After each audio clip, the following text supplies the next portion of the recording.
ಒಂದು ಸಾಮಾನ್ಯವಾಗಿ ದೇವತೆಗಳು ದೇವರು ಅಂತ ಅಂದರೆ ಯಾವಾಗಲೂ ತಲೆಯಲ್ಲಿ ಇರುತ್ತೆ. ಆದರೆ ಅದರ ವಿಚಾರವಾಗಿ ಅಷ್ಟೇನು ಹೆಚ್ಚಾಗಿ ನಮಗೆ ಗೊತ್ತಿಲ್ಲೇ ಇರ್ಬೋದು. ಇವತ್ತು ಎಷ್ಟು ಸಾಧ್ಯವೋ ಅಷ್ಟು ನಾವು ತಿಳ್ಕೊಳ್ಳೋಣ. ಥಿಯಾಸಫಿ ವಾಂಗ್ಮಯದಲ್ಲಿ ಅತಿ ಮುಖ್ಯವಾಗಿರ್ತಕ್ಕಂಥ ವಿಚಾರ ಏನು ಅಂತ ಹೇಳಿದರೆ, ದಿವ್ಯ ಯೋಜನೆ, ಡಿವೈನ್ ಪ್ಲಾನ್ ಅಂತ ಹೇಳ್ತೀವಲ್ಲ ಅದು. ಆ ದಿವ್ಯ ಯೋಜನೆಯಲ್ಲಿ ಅಪೂರ್ಣತ್ವವನ್ನು ಹೊಂದಿರತಕ್ಕಂಥ ಪೂರ್ಣತ್ವ ಹೇಗೆ ಪಡೀತವೆ, ಅದಕ್ಕೆ ದೈವಿಕವಾಗಿ ಯಾವ್ಯಾವ ರೀತಿಯಲ್ಲಿ ಸಹಾಯ ಸಿಕ್ಕುತ್ತೆ ಅಂತಕ್ಕಂಥದ್ದು ಬಹಳ ಮುಖ್ಯವಾಗಿರುತ್ತೆ. ದಿವ್ಯ ಯೋಜನೆಯನ್ನ, ಆ ದೇವರ ಯೋಜನೆಯನ್ನ ಪೂರೈಸ್ತಕ್ಕಂಥವರು ಜೀವಿಗಳು, ಬಹಳ ಬೆಳೆದಿರ್ತಕ್ಕಂಥ ಜೀವಿಗಳು ಮತ್ತು ಚಿಕ್ಕ ಪುಟ್ಟ ಜೀವಿಗಳು ಎಲ್ಲವೂ ಕೂಡ ಪರಸ್ಪರ ಸಹಾಯವಾಗ್ತಲೇ ಇರ್ತವೆ. ನಾವು ಮುಂದೆ ಬೆಳೆಯೋದಕ್ಕೆ ಒಂದಲ್ಲ ಒಂದು ರೀತಿಯಲ್ಲಿ ಒಬ್ಬರು ಮತ್ತೊಬ್ಬರಿಗೆ ಸಹಾಯ ಮಾಡ್ತಲೇ ಇರ್ತಾರೆ. ದ್ವೇಷಗಳು ಕೂಡ ಸಹಾಯ ಮಾಡ್ತಾರೆ ಒಬ್ಬ ವ್ಯಕ್ತಿ ಬೆಳೆಯೋದಿಕ್ಕೆ. ಅದು ಮರಿಬಾರ್ದು, ಬಹಳ ಮುಖ್ಯವಾಗಿರ್ತಕ್ಕಂಥದ್ದು. ಅದೇನೆ ಈಗೆಲ್ಲ ಈ ರಾಕ್ಷಸರು, ಆ ವಿಷ್ಣುವಿಗೆ ವಿರುದ್ಧವಾಗಿದ್ದವರು, ಅವ ವಿಷ್ಣುವಿನ ಭಕ್ತರಿಗೆಲ್ಲ ಬಹಳ ಕೊಳಕೊಳ್ತಾ ಇದ್ರು. ಆ ರಾಕ್ಷಸರೇನೆ ವಿರುದ್ಧವಾಗಿ ಇದ್ದುಕೊಂಡು ಆ ವಿಷ್ಣುವಿಗೆ ಅವರೇ ಬೆಳೆದ್ಬಿಟ್ಟು ಮುಕ್ತಿ ಹೊಂದಿದ್ರು. ಯಾರು ಹೆಚ್ಚು ಅಡ್ಡಿ ಮಾಡ್ತಾರೋ ಅವರೇ ಜಾಗ್ರತೆ ಮುಕ್ತಿ ಹೊಂದ್ತಾರೆ ಅನ್ನೋದು ನಾವು ತಿಳ್ಕೊಳ್ತೀವಿ. ಅವರಲ್ಲಿ ಪರಿವರ್ತನೆ ಹೊಂದಿಬಿಟ್ರೆ ಅತಿ ತೀವ್ರವಾದ ಬೆಳವಣಿಗೆ ಇಲ್ಲಿ ದಿವ್ಯ ಯೋಜನೆಯಲ್ಲಿ ಮನುಷ್ಯರು, ಸಸ್ಯಗಳು, ಪ್ರಾಣಿಗಳು, ಅದೇ ರೀತಿಯಲ್ಲಿ ದೇವತೆಗಳು, ಇವರೆಲ್ಲರೂ ಕೂಡ ಆ ದಿವ್ಯ ಯೋಜನೆಯಲ್ಲಿ ಪಾಲ್ಗೊಳ್ತಾರೆ. ಈ ಮನುಷ್ಯರು ದಿವ್ಯ ಯೋಜನೆಯಲ್ಲಿ ಬಹಳ ಕೆಲಸ ಮಾಡ್ತಾರೆ ಅಂತ ನಾವು ತಿಳ್ಕೊಂಡಿರ್ಬೋದು. ಅವರೇನೆ ಈ ಸೃಷ್ಟಿಯಲ್ಲಿ ಆ ದಿವ್ಯ ಯೋಜನೆಯ ಆ ಒಂದು ವಿಚಾರ ಏನಿರ್ತದೆ ಅದರಲ್ಲಿ ಹೆಚ್ಚು ಪಾಲ್ಗೊಂಡು ಅವರು ಎಲ್ಲರನ್ನೂ ಕೂಡ ಬೆಳೆಸ್ತಾರೆ, ಮುಕ್ತಿ ಸಿಕ್ಕುವಂತ ಮಾಡ್ತಾರೆ ಅಂತಕ್ಕಂಥದ್ದು ಸುಳ್ಳು. ನಮ್ಮ 10ರಷ್ಟು ಜೀವಿಗಳಿದ್ದಾರೆ. ಅವು ಬೆಳಕಿನಿಂದ ಕಟ್ಟಲ್ಪಟ್ಟಿರುತ್ತೆ ಅವುಗಳ ದೇಹಗಳು. ಅಂತಹ ಜೀವಿಗಳಿಗೆ ದೇವತೆಗಳು ಅಂತ ಕರಿತೀವಿ ನಾವು. ದೇವತೆ ಅಂತ ಹೇಳಿದ್ರೇನು? ದಿವಿ ಅಂತಂದ್ರೆ ಬೆಳಕು, ದಿವಿಯಿಂದ ದೇವತೆ ಬಂತು. ಯಾರು ಬೆಳಕಿನ ದೇಹಗಳನ್ನು ಹೊಂದಿರ್ತಾರೋ ಅವ್ರಿಗೆಲ್ಲ ದೇವತೆಗಳು ಅಂತ ಹೇಳ್ತೀವಿ. ಯಾರಿಗಾದ್ರೂ ದೇವತೆಗಳು ಪ್ರತ್ಯಕ್ಷವಾಗಿದ್ರೆ ಅದು ದೊಡ್ಡ ದೊಡ್ಡ ದೇವತೆಗಳು, ನಮ್ಮಂತವ್ರು ನಮ್ಮ ಈ ಚರ್ಮಚಕ್ಷುಗಳು ಕಂಡು ಬಿಡಕ್ಕೆ ಆಗೋದಿಲ್ಲ. ಅಂತಹ ಒಂದು ಪ್ರಕಾಶಮಾನವಾಗಿ ಅವುಗಳ ದೇಹಗಳು ಅಂತಂದ್ರೆ ಅವರ ತೇಜೋಮಂಡಲ ಅಷ್ಟು ಪ್ರಕಾಶಮಾನವಾಗಿರುತ್ತೆ. ಚಿಕ್ಕ ಪುಟ್ಟ ದೇವತೆಗಳು ಇರ್ತವೆ. ನಮ್ಮಲ್ಲಿ ಪ್ರಾಣಿಗಳಿರೋಲ್ವೇ, ಆ ಪ್ರಾಣಿಗಳು ಇದ್ದ ಹಾಗೆ ಆ ಚಿಕ್ಕ ಪುಟ್ಟ ದೇವತೆಗಳು ಇರ್ತವೆ. ಆ ಚಿಕ್ಕ ಪುಟ್ಟ ದೇವತೆಗಳೇ ನಮಗೆಲ್ಲ ಆಟ ಆಡಿಸೋದು. ನಾನು ಅಂಥ ದೇವರು ಇಂಥ ದೇವರು ಅಂತ ಹೇಳಿಬಿಟ್ಟು ಪೂಜೆ ಮಾಡಿಸ್ಕೊಂಡು ಅವು ಮೆರಿತವು. ನಮಗೆ ಅದು ಗೊತ್ತಿಲ್ಲ. ಅದು ನಮ್ಮಲ್ಲಿ ಬಹಳ ಮುಖ್ಯವಾಗಿರ್ತಕ್ಕಂಥದ್ದು ವಿಚಾರ. ಮೂಢನಂಬಿಕೆ ಬಹಳ ಇದೆ. ಆ ಮೂಢನಂಬಿಕೆ ಹೋಗ್ಲಾಡಿಸೋದಕ್ಕೆ ಈ ಥಿಯಾಸಫಿಕಲ್ ಸೊಸೈಟಿ ಹುಟ್ಟಿರೋದು. ಆ ಸೂಪರ್ಸ್ಟಿಷಿಯಸ್ ಬಿಲೀಫ್ಸ್ ಏನಿರ್ತದೆ ಅವೆಲ್ಲ ಹೋಗಬೇಕು. ಒಂದು ಸೈಂಟಿಫಿಕ್ ಅಪ್ರೋಚ್, ವೈಜ್ಞಾನಿಕ ಒಂದು ವಿಧಾನದಲ್ಲಿ ನಾವು ಮುನ್ನಡಿಬೇಕು, ವಿಚಾರ ಮಾಡಬೇಕು. ಅದಕ್ಕೆ ಈಗ ವಿಜ್ಞಾನದ ಪ್ರಕಾರ ಈಗ ಏನು ಆರ್ಗ್ಯಾನಿಕ್ ಥಿಯರಿ ಆಫ್ ಎವಲ್ಯೂಷನ್, ಈ ಡಾರ್ವಿನ್ಸ್ ಥಿಯರಿ ಏನಿದೆ, ಆ ಡಾರ್ವಿನ್ನ ಈ ಜೀವ ವಿಕಾಸವಾದ ಏನಿದೆ, ಅದು ಜೀವಿಗಳು ಈ ಅಮೀಬಾದಂತಹ ಏಕಕೋಶ ಜೀವಿಯಿಂದ ಹಿಡಿದು ಮಾನವ ಮತ್ತು ಅತಿ ಮಾನವರು ಏನಿದ್ದಾರೆ ದೇವತೆಗಳು, ಅಲ್ಲೇವರೆಗೂ ವಿಕಾಸ ಹೊಂದ್ತಾರೆ ಅಂತ ಇದೆ. ಅದು ಒಂದೇ ಒಂದು ದಾರಿಯನ್ನು ತೋರಿಸಿದೆ. ಆದರೆ ನಮ್ಮ ಈ ಥಿಯಾಸಫಿ ವಾಂಗ್ಮಯದಲ್ಲಿ 7 ದಾರಿಗಳಿವೆ. ಈ ಜೀವಿಗಳು 7 ಥರದ ಜೀವಿಗಳಿದ್ದಾವೆ. ಆ 7 ಥರದ ಜೀವಿಗಳಿಗೆ 7 ಥರದ ದಾರಿಗಳಿದ್ದಾವೆ. ಆ 7 ಥರದ ದಾರಿಗಳಿಂದ ಒಂದಕ್ಕೊಂದು ಸಂಬಂಧವಿಲ್ಲ. ಅವುಗಳದೇ ಆಗಿರ್ತಕ್ಕಂಥ ದಾರಿಯಲ್ಲಿ ಆ 7 ಥರದ ಏನೋ ದಾರಿಗಳೇನಿರ್ತವೆ ಅವುಗಳಲ್ಲಿ ಹೋಗಿ ಅವು ಪೂರ್ಣತ್ವವನ್ನು ಪಡೀಬಹುದು ಅಂತ ನಮ್ಮ ಥಿಯಾಸಫಿ ವಾಂಗ್ಮಯ ಹೇಳುತ್ತೆ. There are 7 types of currents, evolutionary currents, through which one can attain perfection. ಅದು ಹೇಳುತ್ತೆ ನಮ್ಮ ಥಿಯಾಸಫಿಯಲ್ಲಿ. ಅದರಲ್ಲಿ ಈಗ ಮೊದಲನೇದು ಮನುಷ್ಯರು ತಗೊಂಡ್ರೆ, ಆ ಮನುಷ್ಯದ ಒಂದು ಜೀವ ಪ್ರವಾಹವೇ ಒಂದು ದಾರಿಯಲ್ಲಿ ನಡೆದು ಪೂರ್ಣತ್ವ ಪಡೀತದೆ. ಅದಾದಮೇಲೆ ದೇವತೆಗಳಿದ್ದಾರೆ, ತಮ್ಮದೇ ಆಗಿರ್ತಕ್ಕಂತಹ ಒಂದು ದಾರಿಯಲ್ಲಿ ನಡೆದು ಪೂರ್ಣತ್ವ ಪಡೀತಾರೆ. ಈ ಒಂದು ಮನುಷ್ಯರಿಗೂ ದೇವತೆಗಳಿಗೂ ಏನು ಪ್ಯಾರಲಲ್ ಅಂತ ಹೇಳ್ತೀವಲ್ಲ, ಅವ್ರು ಸಮಾಂತರವಾಗಿ ಬೆಳೀತಾರೆ. ಸಮಾಂತರವಾಗಿ ಬೆಳೆದು ಕೊನೆಗೆ ಒಂದೇ ಕಡೆ ಸೇರ್ತಾರೆ, ಪೂರ್ಣತ್ವ ಪಡೀತಾರೆ. ಅದಾದಮೇಲೆ 3ನೇ ಪ್ರವಾಹ ಯಾವುದು ಅಂತ ಹೇಳಿದ್ರೆ ಸೆಲ್ ಲೈಫ್. ಈಗ ಈ ಅಣುಜೀವಿಗಳು ಇರ್ತಾರಲ್ಲ, ಈ ಮೈಕ್ರೋ ಆರ್ಗ್ಯಾನಿಸಮ್ಸ್ ಏನಿರ್ತವೆ, ಅವು ಈಗ ಬ್ಯಾಕ್ಟೀರಿಯಾ ಇರ್ತದೆ, ವೈರಸ್ ಇರ್ತದೆ, ಅವುಗಳದೇ ಆಗಿರ್ತಕ್ಕಂಥ ದಾರಿ ಇದೆಯಂತೆ. ಅಲ್ಲಿ ಅವು ಮುಕ್ತಿಯನ್ನು ಪಡೀಬಹುದಂತೆ. ಅದಾದ್ಮೇಲೆ ಈ ಆಟಮ್ಸ್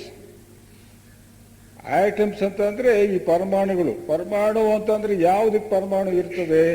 ಈ ಎಲಿಮೆಂಟ್ಸ್ ಅಂತ ಹೇಳ್ತೀವಲ್ಲ, ಮೂಲ ವಸ್ತುಗಳು. ಈಗ ಆಮ್ಲಜನಕ ಇದೆ, ಜಲಜನಕ ಇದೆ, ಸಾರಜನಕ ಇದೆ, ಇವೆಲ್ಲ ಮೂಲ ವಸ್ತುಗಳು. ಇವೇ ಸ್ವತಂತ್ರತೆಯನ್ನು ಹೊಂದಿರತಕ್ಕಂಥವು. ಅವುಗಳಿಗೆ ಏನು ಅತ್ಯಂತ ಚಿಕ್ಕ ಕಡ ಯಾವುದು ಅಂತ ಹೇಳಿದ್ರೆ ಈಗ ಆಮ್ಲಜನಕ ಇದೆ. ಆಮ್ಲಜನಕದ ಅತ್ಯಂತ ಚಿಕ್ಕ ಕಣಕ್ಕೆ ಈಗ ಏನು ಆಕ್ಸಿಜನ್ ಆಟಮ್ ಅಂತ ಕರೀತೀವಿ, ಆಮ್ಲಜನಕದ ಪರಮಾಣು ಅಂತ ಕರೀತೀವಿ. ಅದೇ ರೀತಿಯಲ್ಲಿ ಎಲ್ಲ ಒಂದು ಏನು ಎಲಿಮೆಂಟ್ಸ್ ಇದ್ದಾವೆ, ಮೂಲ ವಸ್ತುಗಳು, ಅವುಗಳಿಗೆ ಅತ್ಯಂತ ಚಿಕ್ಕ ಕಣ ಅಂತ ಹೇಳಿದ್ರೆ ಆಟಮ್ ಅಂತಂದ್ರೆ ಪರಮಾಣು. ಪರಮಾಣುವನ್ನ ಪುನಃ ವಿಭಜನೆ ಮಾಡಿದ್ದಾರೆ. ಆದರೆ that is A unit of life. ಆ ಒಂದು ಮೂಲ ವಸ್ತುಗಳು ತಮ್ಮದೇ ಆಗಿರ್ತಕ್ಕಂಥ ಪ್ರವಾಹದಿಂದ ಬೆಳೆದು ಮುಕ್ತಿಯನ್ನು ಹೊಂದವೆ. ಅವು ಮನುಷ್ಯರು ಮತ್ತು ದೇವತೆಗಳ ಜೊತೆಗೆ ಬರೋದಿಲ್ಲ, ಅವುಗಳದ್ದೇ ಬೇರೆ. ಹೀಗೆ 4 ಥರದ ಜೀವರಾಶಿಗಳಿಗೆ ತಮ್ಮದೇ ಆಗಿರ್ತಕ್ಕಂತಹ ಒಂದು ಏನು ಜೀವ ಪ್ರವಾಹ ಇದೆ, ಅದ್ರ ಮುಖಾಂತರ ಪೂರ್ಣತ್ವ ಪಡೀತವೆ. 5, 6, 7 ಇನ್ನು 3 ಖಾಲಿ ಗೊತ್ತಿಲ್ಲ, ಇನ್ನೂ ಕಂಡುಹಿಡಿದಿಲ್ಲ. ನಮ್ಮ ಥಿಯಾಸಫಿ ಮಹಾತ್ಮರೇನಿದ್ದಾರೆ ಅದನ್ನೂ ಕಂಡುಹಿಡಿದಿಲ್ಲ. ಇವು 4 ಕಂಡುಹಿಡಿದೆ. ಅದರಲ್ಲಿ ಹೆಚ್ಚು ವಿಕಾಸ ಹೊಂದಿರತಕ್ಕಂಥವು ಯಾರು ಅಂತ ಹೇಳಿದ್ರೆ ಈ ಮಾನವರು ಮತ್ತು ದೇವತೆಗಳು. ಮಾನವರು ಮತ್ತು ದೇವತೆಗಳು ಜೊತೆಗೆ ಹೋಗ್ತಾ ಇರ್ತಾರೆ, ವಿಕಾಸ ಹೊಂದಿರ್ತಾರೆ. ಅದನ್ನ ತಗೊಳ್ಳೋಣ. ಅದರಲ್ಲಿ ಮುಖ್ಯವಾಗಿ ದೇವತೆಗಳು. ದೇವತೆ, ದೇವಗಣ ದೇವ ಅಂತ ಹೇಳಿದ್ರೆ ಬೆಳಕನ್ನ ಹೊಂದಿರತಕ್ಕಂತಹ ಜೀವಿ, ಬೆಳಕಿನ ರಾಶಿ ಅವುಗಳ ದೇಹ. ಸೊ ಗಾಡ್ ಮೀನ್ಸ್ ಏನು, ದಿ ಶೈನಿಂಗ್ ಒನ್ಸ್ ಅಂತ ಕರಿತೀವಿ. Shining once are called as termed as gods.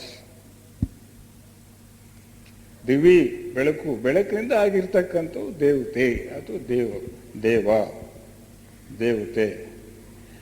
ದೇವ ಅನ್ಬಹುದು ಅಥವಾ ದೇವತೆ ಅನ್ಬಹುದು. ಈಗ ಇಲ್ಲಿ ಮನುಷ್ಯರಲ್ಲಿ ಗಂಡಸರು ಹೆಂಗಸರು ಅಂತ ಇದ್ದಾರೆ, ಮೇಲ್ ಅಂಡ್ ಫಿಮೇಲ್ ಅಂತ ಹೇಳಿ. ದೇವತೆಗಳಲ್ಲಿ ಮೇಲೂ ಇಲ್ಲ ಫಿಮೇಲೂ ಇಲ್ಲ, ಅವೆರಡು ರಾಜ್ಯ ಇದ್ದಾರೆ. ಅವು ಮನುಷ್ಯ ಹಾಗೆ ಕಾಣ್ತವೆ. ಕೆಲವು ದೇವತೆಗಳು ಹೆಂಗಸರಾಗಿ ಕಾಣ್ತವೆ, ಕೆಲವು ದೇವತೆಗಳು ಗಂಡಸರಾಗಿ ಕಾಣ್ತವೆ. ಆದರೆ ಅವಕ್ಕೆ ಲಿಂಗವಿಲ್ಲ. ಯಾವುದೇ ಆಗಲಿ ದೇವತೆ ಅಂದ್ರೆ ಲಿಂಗ ಇಲ್ಲ ಅವಕ್ಕೆ, ಆದ್ರೆ ಯೋಚನೆನೇ ಇಲ್ಲ. ಆದ್ರೆ ಮನುಷ್ಯ ಅದೇ ತಲೆಗೆ ಇಟ್ಕೊಂಡ್ಬಿಟ್ಟು ಅದರಲ್ಲೇ ಸಫರ್ ಮಾಡ್ತಾ ಇದ್ದಾನೆ.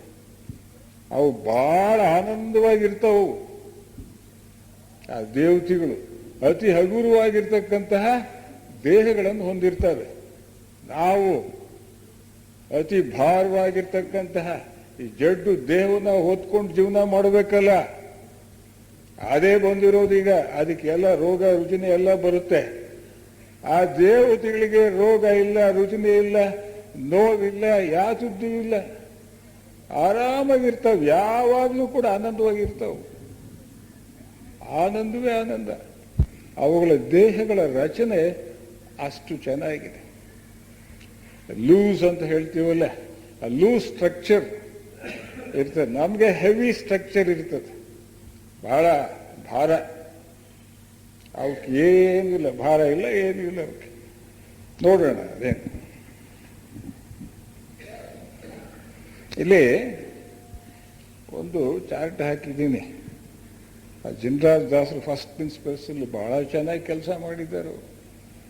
ಫಸ್ಟ್ ಪ್ರಿನ್ಸಿಪಲ್ಸ್ ಆಫ್ ಥಿಯಾಸಫಿ ಮೂಲ ತತ್ವಗಳಲ್ಲಿ ಬಹಳ ಥಿಯಾಸಫಿಯ ಮೂಲ ತತ್ವಗಳೇ ಅದರಲ್ಲಿ ಅಡಕವಾಗಿದ್ದಾರೆ. ಅದರಲ್ಲಿ ಒಂದು ಚಾರ್ಟ್ ಇದೆ.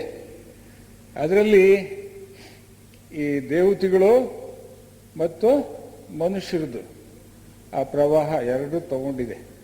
ಇದು ಬೇರೆ ಗೊತ್ತಿಲ್ವಲ್ಲ, ಇನ್ನೆರಡು ಸುಮಾರಾಗಿ ಗೊತ್ತಿದೆ, ಇನ್ನು ಮೂರು ಗೊತ್ತೇ ಇಲ್ಲ ಪ್ರವಾಹ. ಇದರಲ್ಲಿ ನೋಡಿ, ಕೆಳಗಿಂದ ಹೋಗೋಣ. ವಿಕಾಸ ಅನ್ನೋದು ಕೆಳಗಿಂದ ಮೇಲಕ್ಕಾಗುತ್ತೆ. ನಾನು 6 ಮಾರ್ಕ್ ಕೆಲವಕ್ಕೆ ಕೆಳಗೆ ಹಾಕಿದ್ದೀನಿ. ಅವನು ಡೋಂಟ್ ಟೇಕ್ ದಮ್ ಆಸ್ ಏನೋ ಸೀರಿಯಸ್. ಕೆಳಗಿಂದ ವಿಕಾಸ ಅನ್ನೋದು ಅಪೂರ್ಣತ್ವದಿಂದ ಪೂರ್ಣತ್ವದ ಕಡೆಗೆ ಹೋಗ್ಬೇಕಲ್ವೇ. ಆದ್ರಿಂದ ಅಪೂರ್ಣತ್ವ ಏನು ಅಂತ ಹೇಳಿದ್ರೆ ಎಲ್ಲಿಂದ ಪ್ರಾರಂಭವಾಗುತ್ತೆ ಜೀವ ವಿಕಾಸ ಅಂತ ಹೇಳ್ತಕ್ಕಂಥದ್ದು. ಒಂದು ವಸ್ತು ಇರುತ್ತೆ, ಒಂದು ಪ್ರಿನ್ಸಿಪಲ್. ಅದರಲ್ಲಿ 3 ಥರ ಇರುತ್ತೆ. ಅದಕ್ಕೆ ಭೂತ ವರ್ಗಗಳು ಅಂತ ಕರಿತೀವಿ. ಆ ಭೂತ ವರ್ಗ ಅಂತಕ್ಕಂಥದ್ದು ಏನಿರುತ್ತೆ, ಒಂದು ತತ್ವ. ಅದು ಅನೇಕ ಅತಿ ಸೂಕ್ಷ್ಮ ಕಣಗಳನ್ನು ಹೊಂದಿರತಕ್ಕಂಥ ತತ್ವ. ಅದರಲ್ಲಿ 3 ಥರ ಇರುತ್ತೆ. 1ನೇ ಭೂತವರ್ಗ, 2ನೇ ಭೂತವರ್ಗ, 3ನೇ ಭೂತವರ್ಗ ಅಂತ. ಆ ಭೂತ ತತ್ವಗಳಿಂದ ಏನಾಗುತ್ತೆ, ಖನಿಜಗಳು ಉತ್ಪತ್ತಿ ಆಗ್ತವೆ. ಖನಿಜ ಅಂತಂದ್ರೆ ಈ ಭೂಮಿ ಸಿಗ್ತಾವಲ್ಲ, ಈಗ ಕಬ್ಬಣ ಆಗ್ಬೋದು, ಅಥವಾ ಚಿನ್ನ ಆಗ್ಬೋದು, ಬೆಳ್ಳಿ ಆಗ್ಬೋದು, ಅಥವಾ ಇನ್ನ ಬೇರೆ ಯಾವುದೇ ಆಗ್ಬೋದು, ಕೋಲ್ ಅಂತ ಹೇಳ್ತೀವಲ್ಲ, ಅಂತ ಇವೆಲ್ಲ ಆಗ್ಬೋದು. ಈ ಖನಿಜಗಳು ಉಂಟಾಗಿ ಖನಿಜಗಳು ವಿಕಾಸ ಹೊಂದಿದಾಗ ಆಗೇನಾಗುತ್ತೆ ಅಂತ ಹೇಳಿದ್ರೆ ಅದು ಸಸ್ಯಗಳಾಗಿ ಪರಿಣಮಿಸುತ್ತೆ. ಭೂತವರ್ಗಗಳು ವಿಕಾಸ ಹೊಂದಿ ಖನಿಜಗಳಾಗ್ತವೆ, ಖನಿಜಗಳು ವಿಕಾಸ ಹೊಂದಿ ಏನಾಗಿ ಸಸ್ಯಗಳಾಗ್ತವೆ. ನೋಡಿ, ವಿಕಾಸ ಅಂತ ಹೇಳಿದ್ರೆ ಏನು? What is evolution? Evolution will be expressed only in terms of consciousness. ಪ್ರಜ್ಞೆ ಅಂತ ಏನಿದೆ, ಆ ಪ್ರಜ್ಞೆಯಲ್ಲಿ ವಿಕಾಸವಾಗ್ತಕ್ಕಂಥದ್ದು, ಬೆಳೀತಕ್ಕಂಥದ್ದು. ಪ್ರಜ್ಞಾ ವಿಕಾಸದ ಬಗ್ಗೆ ನಮ್ಮಲ್ಲಿ ಬಹಳ ಒತ್ತು ಕೊಟ್ಟು ಹೇಳ್ತಾರೆ, ಇನ್ನೆಲ್ಲೂ ಹೇಳೋದಿಲ್ಲ, ಯಾವ ಸಾಹಿತ್ಯದಲ್ಲೂ ಹೇಳೋಲ್ಲ. ಪ್ರಜ್ಞಾ ವಿಕಾಸ, ರೂಪ ವಿಕಾಸ ಆಗ್ತಾ ಇರುತ್ತೆ, ರೂಪ ವಿಕಾಸದ ಜೊತೆಗೆ ಪ್ರಜ್ಞಾ ವಿಕಾಸವೂ ಆಗುತ್ತೆ. ಇದರಲ್ಲಿ ಸೈನ್ಸ್ನಲ್ಲಿ ರೂಪ ವಿಕಾಸದ ಬಗ್ಗೆ ತಿಳಿಸುತ್ತೆ ವಿನಃ ಅದು ಪ್ರಜ್ಞಾ ವಿಕಾಸದ ಬಗ್ಗೆ ತಿಳಿಸೋಲ್ಲ. ನಮ್ಮ ಥಿಯಾಸಫಿಯಲ್ಲಿ ಪ್ರಜ್ಞಾ ವಿಕಾಸದ ಬಗ್ಗೆ ಹೆಚ್ಚು ಒತ್ತು ಕೊಡುತ್ತೆ. ಆ ಪ್ರಜ್ಞಾ ವಿಕಾಸ ಪೂರ್ಣತ್ವವನ್ನು ಹೊಂದಾಗ, ಒಂದು ಘಟ್ಟಕ್ಕೆ ಬಂದಾಗ, ಆಗ ಎವಲ್ಯೂಷನ್ ಈಸ್ ಕಂಪ್ಲೀಟೆಡ್. ಅಥವಾ ವಿಕಾಸ ಅಂತಕ್ಕಂಥದ್ದು, ಸಂಸರಣ ಅನ್ನೋದು ಪೂರ್ಣತ್ವವನ್ನು ಹೊಂದುತ್ತೆ. ಸರಿ, ಭೂತವರ್ಗಗಳು ವಿಕಾಸ ಹೊಂದಿ ಅಂದ್ರೆ ಪ್ರಜ್ಞೆಯಲ್ಲಿ ವಿಕಾಸ ಹೊಂದಿ ಖನಿಜಗಳಾಗ್ತವೆ. ಒಂದು ಇದರಲ್ಲಿ ಇದು ಬರುತ್ತೆ, ಏನೋ ಈ ಪ್ರಜ್ಞೆ ಅಂತಕ್ಕಂಥದ್ದು ಖನಿಜಗಳಲ್ಲಿ ಮಲಕೊಂಡಿರುತ್ತೆ, ಸಸ್ಯಗಳಲ್ಲಿ ಸ್ವಪ್ನ ಕಾಣ್ತಾ ಇರುತ್ತೆ, ಪ್ರಾಣಿಗಳಲ್ಲಿ ಓಡಾಡ್ತಾ ಇರುತ್ತೆ, ಮನುಷ್ಯನಲ್ಲಿ ಯೋಚನೆ ಮಾಡ್ತಾ ಇರುತ್ತೆ. ಯಾವುದು? ಪ್ರಜ್ಞೆ. ಪ್ರಜ್ಞೆ ಯೋಚನೆ ಮಾಡಿದ್ರೆ ಅದಕ್ಕೆ ಮನಸ್ಸು ಅಂತ ಕರಿತೀವಿ. So mind is nothing but ಒಂದು ಥಿಂಕಿಂಗ್ ಆಸ್ಪೆಕ್ಟ್ ಅಷ್ಟೇ, ಥಿಂಕಿಂಗ್ ಪ್ರಿನ್ಸಿಪಲ್ ಆಫ್ ಕಾನ್ಷಿಯಸ್ನೆಸ್. ಅದರಿಂದ ಈಗ ಇಲ್ಲಿ ಪ್ರಜ್ಞೆ ಈ ಖನಿಜಗಳಲ್ಲಿ ಮಲಗಿಕೊಂಡಿದೆ, ವಿಕಾಸ ಹೊಂದಿ. ಒಂದೊಂದು ವಿಕಾಸ ಹೊಂದಬೇಕಾದ್ರೆ ಏನಾಗುತ್ತೆ, 432 ಕೋಟಿ ವರ್ಷಗಳು ಅಂತ ಹೇಳ್ತಾರಲ್ಲ, ಅದೆಷ್ಟನ್ನ ಹಾಕೊಂಡು ಹೋಗ್ಲಿ, ಒಟ್ಟಿನಲ್ಲಿ ವಿಕಾಸ ಹೊಂದುತ್ತೆ. ಆ ಖನಿಜ ವಿಕಾಸ ಹೊಂದಾಗ ಸಸ್ಯಗಳಾಗುತ್ತೆ. ಸಸ್ಯಗಳಾದಾಗ ಏನಾಗುತ್ತೆ, 2 ಭಾಗ ಆಗುತ್ತೆ. ಸಸ್ಯಗಳು ಕೆಲವು ನೀರಿನಲ್ಲಿ ಅಲ್ಲಿ ಸಸ್ಯಗಳು ಬೆಳೀತವೆ, ಇನ್ನು ಕೆಲವು ಭೂಮಿ ಮೇಲೆ ಸಸ್ಯಗಳು ಬೆಳೀತವೆ. ನೀರು ಮತ್ತು ಭೂಮಿ ತಾನೇ ಆಧಾರ ಸಸ್ಯಗಳು ಬೆಳೆಯೋದಿಕ್ಕೆ. ಸರಿ, ಆ ನೀರಿನಲ್ಲಿ ಬೆಳೀತಕ್ಕಂಥವು 2 ಸಾಲಿದಾವೆ ನೋಡಿ. ಭೂಮಿ ಮೇಲೆ ಬೆಳೀತಕ್ಕಂತಹ ಸಸ್ಯಗಳು ಎಷ್ಟು ಸಾಲಿದೆ? 1, 2, 3, 4 ಸಾಲು. 4 ಸಾಲಿದೆ. ಯಾವುದು? ಭೂಮಿ ಮೇಲೆ ಬೆಳೆಯೋದು. ಒಟ್ಟು 2 + 4 6 ಸಾಲಿದಾವೆ. ಅದರಲ್ಲಿ ಈ ದೇವತೆಗಳಾಗ್ತಕ್ಕಂಥವು ಏನಿದಾವೆ, ಅದರಲ್ಲಿ ಮೊದಲನೇ ಸಾಲಿನದು ಮತ್ತು 3ನೇ ಸಾಲು, ಮೊದಲನೇ ಸಾಲು ಮತ್ತು 3ನೇ ಸಾಲಿನವು ದೇವತೆಗಳಾಗ್ತವೆ. ಆಮೇಲೆ ಎಲ್ಲವೂ ದೇವತೆಗಳಾಗ್ತವೆ. ಪ್ರಾರಂಭದಲ್ಲೇನೆ ಅವು ದೇವತೆಗಳು ಅಂತ ಕರೀತಾರೆ ಅವಕ್ಕೆ, ಮೊದಲನೇದು ಮತ್ತು 3ನೇದು. ಆಮೇಲೆ ಇಲ್ಲಿ ಬೆಳ್ಳಿಗೆ ಬಿಳಿ ಚಾಕ್ ಪೀಸ್ನಾಗ ಬರ್ದಿಲ್ಲ, ಇದು 2ನೇದು, 4ನೇದು, 5ನೇದು, 6ನೇದು. ಇವು ಏನಿದಾವೆ, ಇವು ಪ್ರಾಣಿಗಳು, ಸಸ್ಯಗಳು, ಪ್ರಾಣಿಗಳು ಆಗಿ ಮನುಷ್ಯ ಆಗಿ ಆಮೇಲೆ ಮೇಲಕ್ಕೆ ಬೆಳೀತವೆ. ಮತ್ತು ಇಲ್ಲಿ ದೊಡ್ಡ ದೊಡ್ಡ ದೇವತೆಗಳಾಗಿ ಆಮೇಲೆ ಮೇಲಕ್ಕೆ ಬೆಳೀತವೆ, ಆ ಪೂರ್ಣತ್ವವನ್ನು ಹೊಂದ್ತವೆ. ಈ ರೀತಿಯಲ್ಲಿ ಇರ್ತಕ್ಕಂಥದ್ದು. ಈಗ ಇದರಲ್ಲಿ ಈ ಕೆಂಪು ಅಕ್ಷರಗಳೇನಿದ್ದಾವೆ ಇದರಲ್ಲಿ ತಗೋಣ. ಅದರಲ್ಲಿ ಮೊದಲನೇದಾಗಿ ಈ ಅತಿವಾಯು ತತ್ವ, ಅತಿವಾಯು ರೂಪಗಳು ಯಾವುದರಲ್ಲಿ? ನೀರಿನಲ್ಲಿ. ಅತಿವಾಯು ರೂಪಗಳು ನೀರಿನ ಆಳದಲ್ಲಿ, ಈಗ ಸಮುದ್ರದ ಆಳ ಇರುತ್ತೆ ಅಥವಾ ಈ ನದಿ ಆಳ ಇರ್ತದೆ, ತಳ. ಆ ತಳ ಅಂತಕ್ಕಂಥ ಸಮುದ್ರದ ಆಳ, ಅದು ಸಮುದ್ರ ಅನೇಕ 10,000 ಅಡಿ ಎತ್ತರ ಇರ್ತದೆ ಅದು. ಆದರೆ ಇಲ್ಲಿ ಏನಿರುತ್ತೆ, ಕೆಳಗಡೆ ಬಂಡೆಗಳು ಸಿಗ್ಬೋದು ಅಥವಾ ಮರಳು ಸಿಗ್ಬೋದು.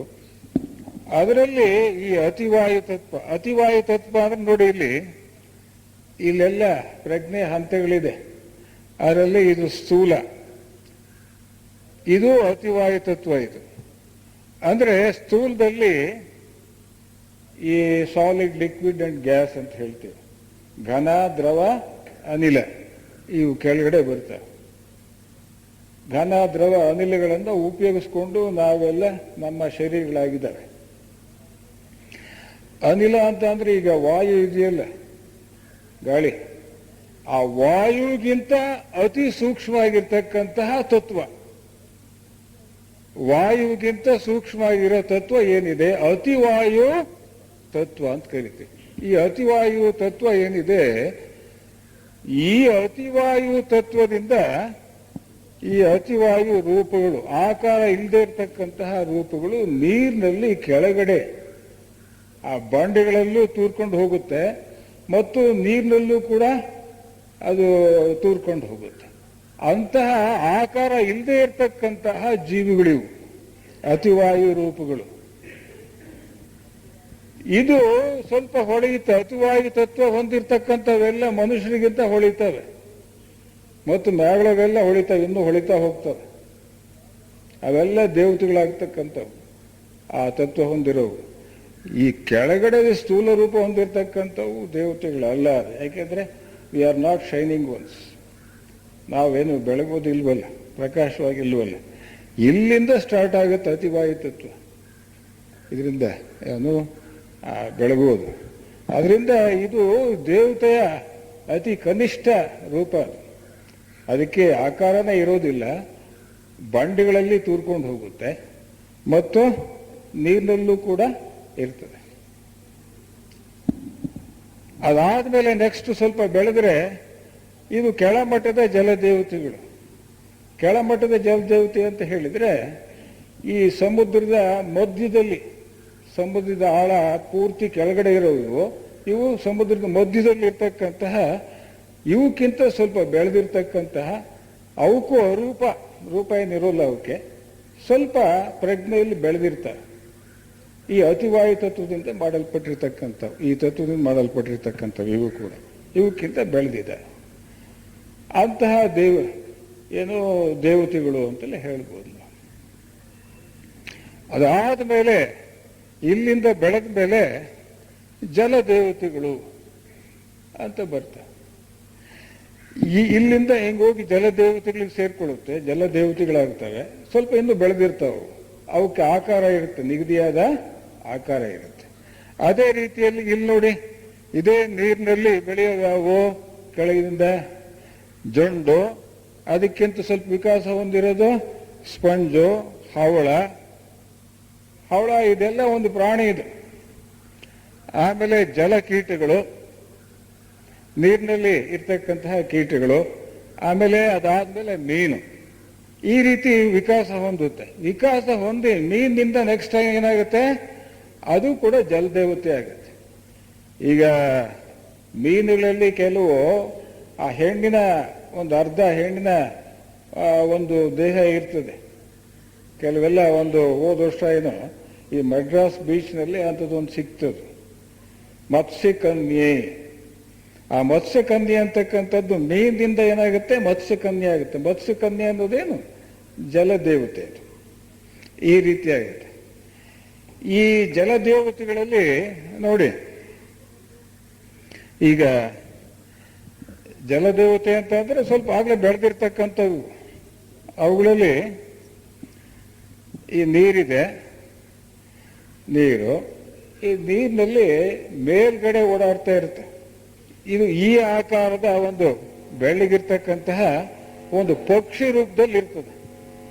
ಪಕ್ಷಿ ರೂಪವನ್ನು ಹೊಂದಿರತಕ್ಕಂಥದ್ದು ಇದು. ನೀರಿನ ಮೇಲೂ ಮತ್ತು ನೀರಿನ ಒಳಗಡೆನೂ ಓಡಾಡುತ್ತೆ.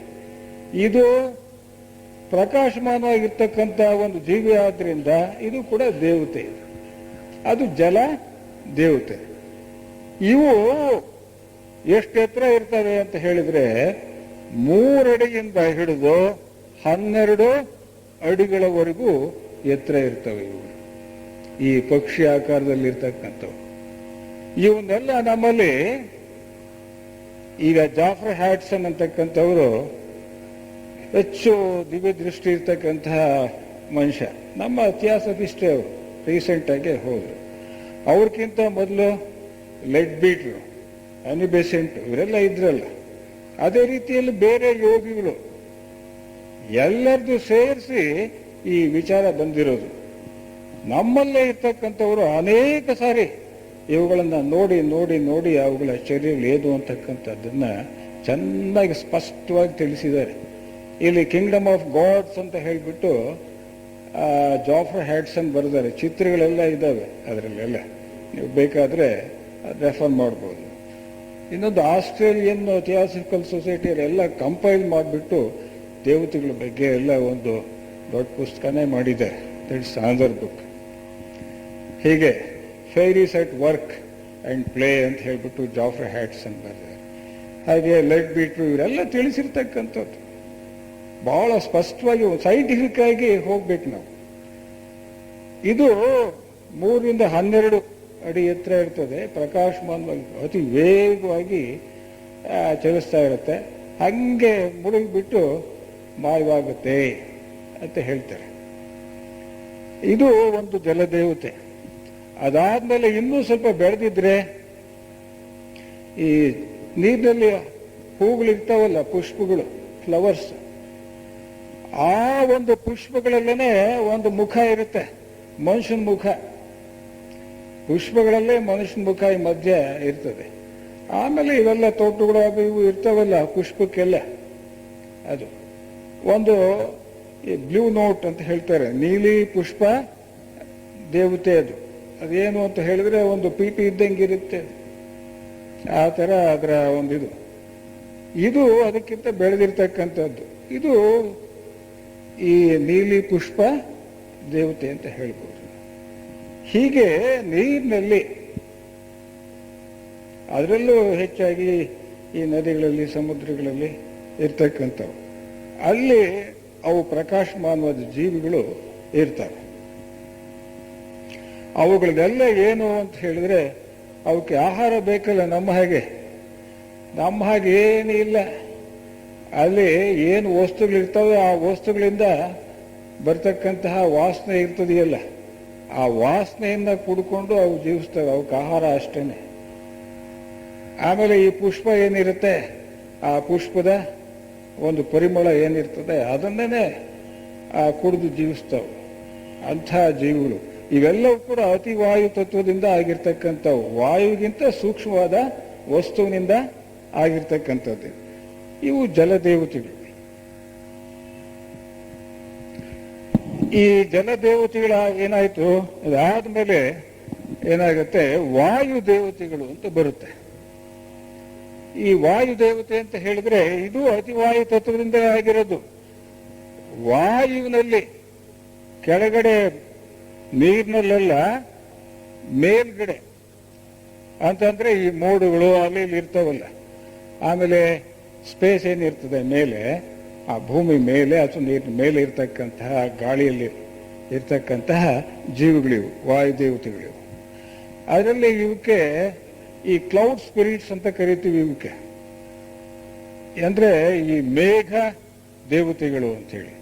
ಈಗ ನೀವು ನೋಡಿರ್ಬೋದು, ಈ ಕ್ಲೌಡ್ಸ್ ಅಥವಾ ಈ ಮೋಡಗಳಿರ್ತಾವಲ್ಲ, ಆ ಮೋಡಗಳು ಕೆಲವು ವೇಳೆ ನೋಡಿ ಬಹಳ ಎಷ್ಟು ಚೆನ್ನಾಗಿ ವಿನ್ಯಾಸ ಹೊಂದಿರ್ತವೆ, ಎಷ್ಟು ಚೆನ್ನಾಗಿ ಒಳ್ಳೆ ರೂಪವನ್ನ, ಮನುಷ್ಯರ ರೂಪ ಅಥವಾ ಪ್ರಾಣಿಗಳ ರೂಪ ಅಥವಾ ಇನ್ಯಾವುದೋ ಒಂದು ರೂಪವನ್ನು ಹೊಂದಿರ್ತವೆ ಮೋಡುಗಳು. ಆದ್ರೆ ಯಾರು ಇಲ್ಲದೆ ಇದ್ರೆ ಆ ರೂಪ ಹೊಂದೋದಕ್ಕೆ ಸಾಧ್ಯವಾಗೋದಿಲ್ಲ. ಒಂದು ನಿಗದಿಯಾದ ಮನಮೋಹಕವಾಗಿರ್ತಕ್ಕಂತಹ ರೂಪಗಳನ್ನ ಏನು ಮೋಡಗಳು ಹೊಂದಿರ್ತವೆ, ಅದಕ್ಕೆ ಕಾರಣ ಯಾವುವು ಅಂತ ಹೇಳಿದ್ರೆ ಈ ವಾಯುದೇವತೆಗಳು. ಆ ಮೋಡಗಳಲ್ಲಿ ಸೇರ್ಕೊಂಡ್ಬಿಟ್ಟು ಆ ಮೋಡವನ್ನ ಒಂದು ವಿನ್ಯಾಸಕ್ಕೆ, ಒಂದು ರೀತಿಯ ಒಂದು ಒಳ್ಳೆ ಒಂದು ಆಕಾರಕ್ಕೆ ತರ್ತಕ್ಕಂತಹ ಶಕ್ತಿ ಈ ವಾಯುದೇವತೆಗಳಿಗಿದೆ. ಅವೆಲ್ಲ ಸುಮ್ಮನೆ ಆಗೋದಿಲ್ಲ, ಹೆಂಗಾದ್ರೆ ಹಂಗೆ ಇರ್ತಿತ್ತು. ಆದ್ರೆ ಅಲ್ಲಿ ಏನೋ ಒಂದು ಶಕ್ತಿ ಇರೋದ್ರಿಂದ, ಪ್ರಜ್ಞಾವತ್ತಾದ ಶಕ್ತಿ ಇರೋದ್ರಿಂದ ಆ ಮೋಡಗಳು ಆ ರೀತಿಯ ಒಂದು ನಿಗದಿಯಾದ ಆಕಾರವನ್ನ ತಳೆಯೋದಕ್ಕೆ ಸಾಧ್ಯವಾಗುತ್ತೆ. ಇಲ್ಲ ಅಂತಂದ್ರೆ ಆಗೋದಿಲ್ಲ. ಆಮೇಲೆ ಜಲದೇವತೆಗಳಿಂದ ವಾಯುದೇವತೆಗಳಾಗ್ತವೆ, ವಿಕಾಸ ಮೇಲಕ್ಕೆ. ಜಲದೇವತೆಯಿಂದ ವಾಯುದೇವತೆಗಳಾಗ್ತವೆ ಅಥವಾ ಈ ಮೇಘ ದೇವತೆಗಳಾಗ್ತಾರೆ. ಮೇಘ ದೇವತೆಗಳು ವಿಕಾಸ ಹೊಂದಾಗ ಏನಾಗುತ್ತೆ, ಅಲ್ಲೂ ಕೂಡ ಮೇಲ್ಮಟ್ಟದ ವಾಯುದೇವತೆಗಳು ಅಂತ ಕರೀತೀವಿ. ಈ ಕೆಳಮಟ್ಟದ ವಾಯುದೇವತೆ ಏನಿರ್ತದೆ, ಈ ಕ್ಲೌಡ್ ಸ್ಪಿರಿಟ್ಸ್, ಆ ಮೇಲ್ಮಟ್ಟದ ವಾಯುದೇವತೆಗಳಾಗಿ ವಿಕಾಸ ಹೊಂದುತ್ತೆ. ಇವಕ್ಕೆ ಸಿಲ್ಫ್ಸ್ ಅಂತ ಕರಿತೀವಿ, ಸಿಲ್ಫ್ ಅಂತ ಕರಿತೇವೆ, ಮೇಲ್ಮಟ್ಟದ ವಾಯುದೇವತೆ. ಇದಕ್ಕೆ ಪ್ರಜ್ಞೆ ಇವಕ್ಕಿಂತ ಹೆಚ್ಚಾದ ಪ್ರಜ್ಞೆ ಇರುತ್ತೆ. ಹತ್ತಿರ ಮನುಷ್ಯನ ಪ್ರಜ್ಞೆ ಏನಿರುತ್ತೋ ಅಂತಹ ಮನುಷ್ಯನ ಪ್ರಜ್ಞೆಯಷ್ಟೇ ಪ್ರಜ್ಞೆ ಇರ್ತಕ್ಕಂತಹ ಜೀವಿಗಳಿವು, ಏನು ಬೆಳಗ್ತಕ್ಕಂತಹ ಜೀವಿಗಳು ಈ ವಾಯುದೇವತೆಗಳು. ಸರಿ, ಈ ಕಡೆಯಿಂದ ಬಂತು. ಈ ಭೂಮಟ್ಟದಲ್ಲಿ ಆ 4 ಭಾಗ ಇದೆಯಲ್ಲ, 4 ದಾರಿಗಳಿದ್ದಾರೆ. ಅದರಲ್ಲಿ ಈ ಭೂದೇವತೆ, ರೂಪರಹಿತ ಭೂದೇವತೆ, ಈ ಭೂಮಿಯ ಆಳದಲ್ಲಿ, ಭೂಮಿಯ ಒಳಗಡೆ ಕೆಲವು ಆ ದೇವಗಣಗಳಿರ್ತವೆ. ಅದರಲ್ಲಿ ಅದಕ್ಕೆ ರೂಪ ಇರೋದಿಲ್ಲ, ಅತಿ ವಾಯು ತತ್ವದಿಂದ ಆಗಿರ್ತಕ್ಕಂಥವು, ಅಂದ್ರೆ ವಾಯುವಿಗಿಂತ ಸೂಕ್ಷ್ಮವಾದ ವಸ್ತುವಿನಿಂದ ಆಗಿರ್ತಕ್ಕಂಥವು. ಇವು ಭೂಮಿಯ ಒಳಗಡೆ ಆಳದಲ್ಲಿ ಸೇರ್ಕೊಂಡಿರ್ತವೆ. ಭೂಮಿ ಒಳಗಡೆ, ಈ ಭೂಮಿ ಒಳಗಡೆ ಹೋದಂಗೆ ಏನಾಗುತ್ತೆ, ಭೂಮಿ ಮಧ್ಯದಲ್ಲಿ ಏನಾಗುತ್ತೆ, ಬಹಳ ಶಾಖ ಇರ್ತದೆ, ಮತ್ತು ಅಲ್ಲೇನು ಲಾವಾರಸ ಇತ್ಯಾದಿ ಇರುತ್ತೆ ಇಲ್ಲೂ ಭೂಮಿ ಒಳಗಡೆ ಇನ್ನು. ಆದ್ರೆ ಒಳಗಡೆ ಇವು ಸುಲಭವಾಗಿ ಆ ಲಾವಾರಸ ಎಷ್ಟು ಜ್ವಾಲೆ ಅದು, ಅದ್ರ ಒಳಗಡೆ ಸುಲಭವಾಗಿ ಓಡಾಡ್ತಾವೆ. ಆ ಜ್ವಾಲೆ ಒಳಗಡೆ ಏನೇನು ಆಗಲ್ಲ, ನಾವೇನೋ ಹೋಗ್ಬಿಟ್ರೆ ಮುಗ್ದೇ ಹೋಯ್ತಲ್ಲ, ಅದಕ್ಕೆ ಏನೇನು ಆಗೋದಿಲ್ಲ. ಅದು ಅತಿವಾಯು ತತ್ವದಿಂದ ಆಗಿರ್ತಕ್ಕಂತಹ ರೂಪರಹಿತ ಭೂದೇವತೆಗಳು. ಶಾಖ ತಟ್ಟಲ್ಲ ಅವಕ್ಕೆ, ಅತಿವಾಯು ತತ್ವಕ್ಕೆ, ಮತ್ತು ಒತ್ತಡ ಪ್ರೆಷರು ತಟ್ಟೋದಿಲ್ಲ. ಅವುಗಳಲ್ಲಿ ಸುಲಭವಾಗಿ ಓಡಾಡುತ್ತೆ. ಒಟ್ಟಿನಲ್ಲಿ ಭೂಮಿ ಒಳಗಡೆ ಓಡಾಡ್ತಕ್ಕಂತಹ ಭೂದೇವತೆ, ಏನು ಅತಿವಾಯು ತತ್ವದ ಭೂದೇವತೆ, ಇದು ರೂಪರಹಿತ ಭೂದೇವತೆ. ಇದು ಕನಿಷ್ಠವಾದದ್ದು ಈ ಭೂಮಿ ಮಟ್ಟದಲ್ಲಿ. ನಂತರ ಸ್ವಲ್ಪ ಬೆಳೆದು ಬಿಟ್ರೆ ಕೆಳಮಟ್ಟದ ಭೂದೇವತೆ ಆಗುತ್ತೆ. ಕೆಳಮಟ್ಟದ ಭೂದೇವತೆ ಅಂತ ಹೇಳಿದ್ರೆ, ಭೂದೇವತೆ ಅದರಲ್ಲಿ ಕೆಳಮಟ್ಟದ್ದು, ಆದ್ರೆ ಇದಕ್ಕಿಂತ ಮೇಲ್ಮಟ್ಟದ್ದು. ಅದಕ್ಕೆ ಆಕಾರ ಬಂದಿರ್ತಾವಾಗ್ಲೇ. ಅತಿವಾಯು ತತ್ವದಿಂದಲೇ ಆಗಿರ್ತಕ್ಕಂಥವು ಇವು ಕೂಡ, ಆದ್ರೆ ಆಕಾರ ಬಂದಿರುತ್ತೆ, ನಿಗದಿಯಾದ ಆಕಾರ ಬಂದಿರುತ್ತೆ, ಸ್ವಲ್ಪ ಪ್ರಜ್ಞೆ ಬಂದಿರುತ್ತೆ. ಮನುಷ್ಯನ ಆಕಾರ ಆದರ್ಶ ರೂಪ. ಈ ದೇವತೆಗಳಿಗೆ ಆದರ್ಶ ರೂಪ ಯಾವುದು ಅಂತಂದ್ರೆ ಮನುಷ್ಯನ ಆಕಾರ. ಇದೆಲ್ಲ ಈ ಭೂಮಿ ಮೇಲೆ ಇರ್ತಕ್ಕಂತಹ ದೇವತೆಗಳು ಮತ್ತು ಮೇಲೆ ಇರ್ತಕ್ಕಂತಹ ದೇವತೆಗಳು ಎಲ್ಲವೂ ಕೂಡ ಈ ಮನುಷ್ಯನ ಆಕಾರವನ್ನು ಹೊಂದಿರ್ತವೆ. ಈ ಸೋಲಾರ್ ಸಿಸ್ಟಮ್ನಲ್ಲಿ ಇದೆಲ್ಲ ಸೌರ ಮಂಡಲ ಅಂತ ಹೇಳ್ತೀವಿ, ಏನ್ ಹೇಳ್ತೀವಿ, ಅವುಗಳಲ್ಲಿ ಗ್ರಹಗಳು ಸುತ್ತವೆ ಸೂರ್ಯನ ಸುತ್ತ. ಅವೆಲ್ಲವುಗಳಿಗೂ ಆ ಆರ್ಕಿಟೈಪ್ ಯಾವುದು ಅಂತ ಹೇಳಿದ್ರೆ ಆದರ್ಶ ರೂಪ ಮನುಷ್ಯನ ರೂಪ. ಆ ಮನುಷ್ಯನ ರೂಪದಲ್ಲಿ ಇರ್ತವೆ. ಆಗ್ಲೇ ಅತಿ ಸುಂದರವಾದ ಮನುಷ್ಯನ ರೂಪ ಬರ್ತದೆಯೇ ಇವಕ್ಕೆ? ಇನ್ನು ಪ್ರಾರಂಭ ತಾನೆ. ನಮ್ಮಲ್ಲಿ ಲೆಮೂರಿಯನ್ ರೇಸ್ ಅಂತ ಹೇಳ್ತೀವಲ್ಲ, ಈ ನೀಗ್ರೋಸ್, ಅದಕ್ಕಿಂತ ಹಿಂದಿಂದು ಏನು ರೇಸ್ ಇರ್ತದೆ, ಆ ರೀತಿಯಲ್ಲಿ ಒಂಥರ ಸರಿಯಾಗಿ ಏನೋ ಸ್ಪಷ್ಟವಾಗಿ ಕಾಣಿಸೋದಿಲ್ಲ. ಸ್ವಲ್ಪ ಇಲ್ಲೊಂದು ಮೂಗು ಇಲ್ಲೊಂದು ಕಿವಿ ಈ ತರ ಇರ್ತವೆ ಅಷ್ಟೇನೆ. ಆದ್ರೆ ಸುಂದರ ರೂಪಗಳಲ್ಲ, ಘೋರವಾದ ರೂಪಗಳನ್ನ ಹೊಂದಿರತಕ್ಕಂತಹ ಕೆಳಮಟ್ಟದ ಭೂದೇವತೆಗಳಿವು. ಅತಿ ವಾಯು ತತ್ವದಿಂದ ಆಗಿರ್ತಕ್ಕಂಥವು. ಈ ಉದಾಹರಣೆಗೆ ಒಂದೆರಡು ಬರ್ದಿದ್ದೀನಿ ನೋಡಿ. ಇಲ್ಲೆಲ್ಲ ಈ ಭೂತ ಇದ್ದಂಗಿದೆ. ಇದು ಭೂತಪ್ಪ ಅಂತ ಹೇಳಿ ಕಲ್ಲುಗಳಿಗೆಲ್ಲ ಬಂಡೆಗಳೆಲ್ಲ ಗುಂಡು ಮಾಡಿಬಿಟ್ಟು ಇಟ್ಟು ಎಲ್ಲ ನಾಮ ಇಟ್ಟು ಎಲ್ಲ ಪೂಜೆ ಮಾಡ್ತಾರೆ ನೋಡಿ. ನೀವೆಲ್ಲ ಕೆಲವು ಕಡೆ ಹಳ್ಳಿಗಳಲ್ಲಿ ಜಾಸ್ತಿ ಇದೆ ಭೂತಪ್ಪ ಅಂತ ಹೇಳ್ತಾರೆ. ಆ ಭೂತಪ್ಪಗಳು ಯಾರು ಅಂದ್ರೆ ಇವೆ. ಕೆಳಮಟ್ಟದ ಭೂದೇವತೆ.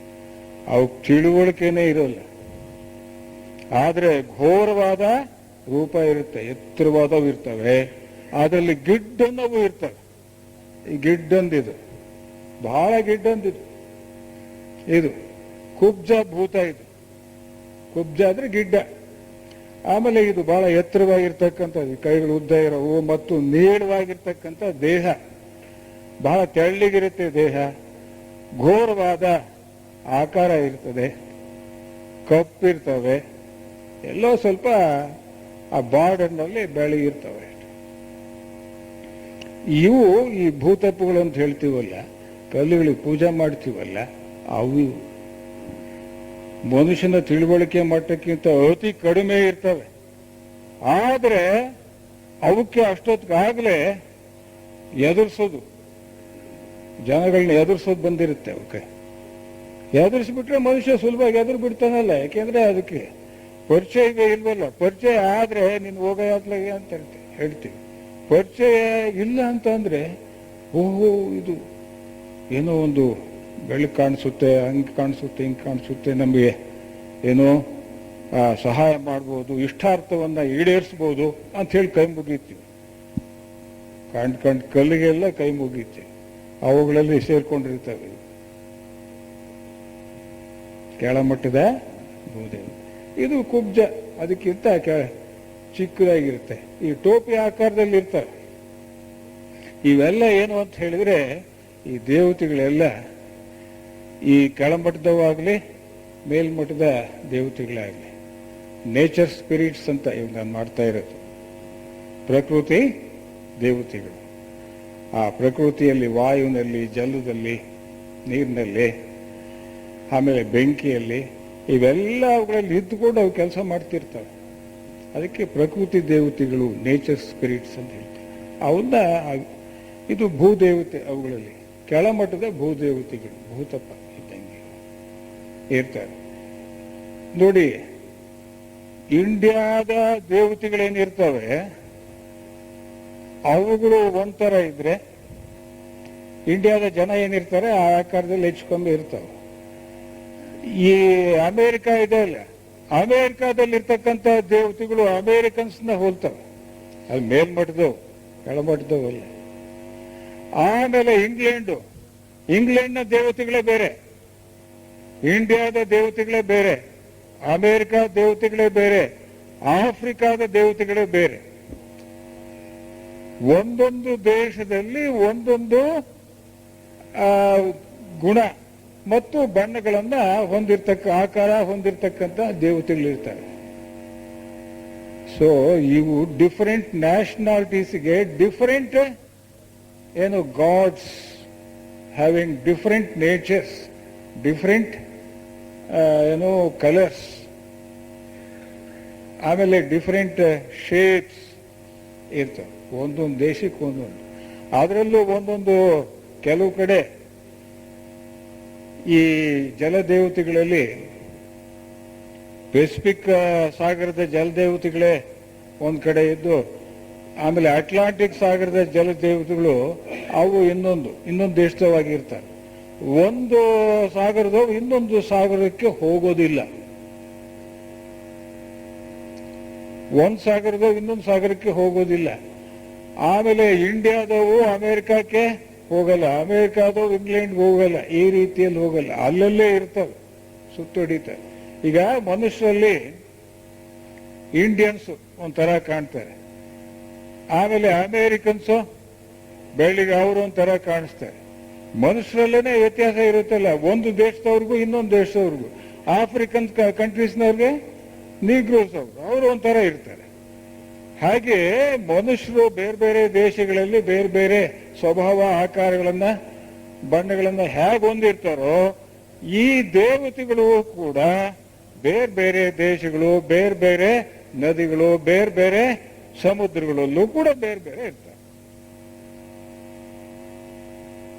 ನೋಡಿ, ಅವನ್ನೆಲ್ಲ ನಾವು ಪೂಜೆ ಮಾಡ್ತೀವಿ. ಮನುಷ್ಯನ ತಿಳುವಳಿಕೆಗಿಂತ ಅತಿ ಕಡಿಮೆ ಇರತಕ್ಕಂಥ ಈ ನೇಚರ್ ಸ್ಪಿರಿಟ್ಸ್ ಇವೆಲ್ಲ, ಈಗ ವಾಯು, ಜಲ, ಆಮೇಲೆ ಅಗ್ನಿ, ಭೂಮಿ ಇವಕ್ಕೆ ಸೇರಿರ್ತಕ್ಕಂಥವು, ಅಲ್ಲಿ ಕೆಲಸ ಮಾಡ್ತಕ್ಕಂಥವು.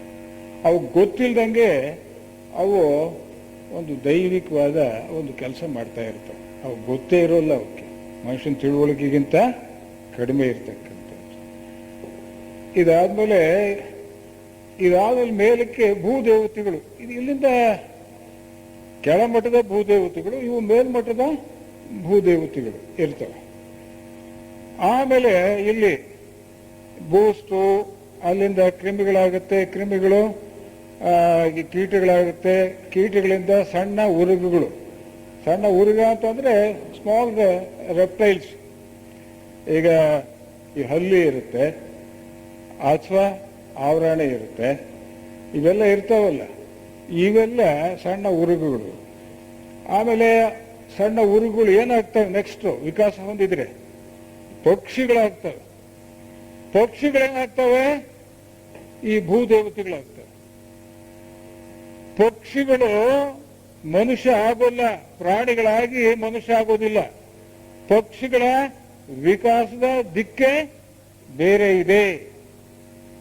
ಪಕ್ಷಿಗಳಾದವು ನೆಕ್ಸ್ಟ್ ದೇವತೆಗಳಾಗ್ಬಿಡ್ತಾವೆ, ಡೈರೆಕ್ಟ್ ಆಗಿ ದೇವತೆಗಳಾಗ್ತವೆ, ಪ್ರಕೃತಿ ದೇವತೆಗಳಾಗ್ತವೆ. ಪಕ್ಷಿಗಳಿಂದ ಭೂದೇವತೆಗಳಾಗ್ತವೆ. ಇಲ್ಲಿ ಧಾನ್ಯಗಳಿರ್ತವೆ, ಇದು ಎಲ್ಲ ಪ್ಲಾಂಟ್ಸ್. ಈಗ ಹುಲ್ಲಿರ್ತದೆ, ಅದಕ್ಕಿಂತ ಧಾನ್ಯದ ಇದು ಸಸಿ. ಧಾನ್ಯ ಅಂತಂದ್ರೆ ಇವಾಗ ಇರ್ತಾವಲ್ಲ, ನಾವು ತಿಂತೀವಲ್ಲ, ಅಕ್ಕಿ, ರಾಗಿ, ಇವೆಲ್ಲ ಅದಾಗುತ್ತೆ. ಅಲ್ಲಿಂದ ನೆಕ್ಸ್ಟ್ ವಿಕಾಸ ಹೊಂದಿದ್ರೆ ಇರುವೆ ಆಗುತ್ತೆ, ನೆಕ್ಸ್ಟ್ ದುಂಬೆ ಆಗುತ್ತೆ, ನೆಕ್ಸ್ಟ್ ಪುಟ್ಟ ಪ್ರಕೃತಿ ದೇವತೆಗಳಾಗ್ತವೆ. ಪುಟ್ಟ ಪ್ರಕೃತಿ ದೇವತೆಗಳಂತಂದ್ರೆ ಅವಕ್ಕೆ ಅತಿವಾಯು ತತ್ವದಿಂದ ಆಗಿರ್ತಕ್ಕಂಥವು. ಅವಕ್ಕೆ ಸ್ವಲ್ಪ ಪ್ರಕಾಶ ಇರ್ತದೆ, ಬೆಳಕಿರ್ತದೆ. ಆಮೇಲೆ ಈ ಪುಟ್ಟ ಪ್ರಕೃತಿ ದೇವತೆಗಳಂದ್ರೆ ಸ್ವಲ್ಪ ಈ ದಿವ್ಯ ದೃಷ್ಟಿ ಇದ್ರೆ, ಈ ಕ್ಲಾರ್ವಾಯನ್ಸ್ ಅಂತ ಹೇಳ್ತೀವಲ್ಲ, ಸ್ವಲ್ಪ ಈ ಧ್ಯಾನ ಜಾಸ್ತಿ ಮಾಡೋರಿಗೆ ದಿವ್ಯ ದೃಷ್ಟಿ ಸ್ವಲ್ಪ ತಾನಾಗಿ ಬರುತ್ತೆ.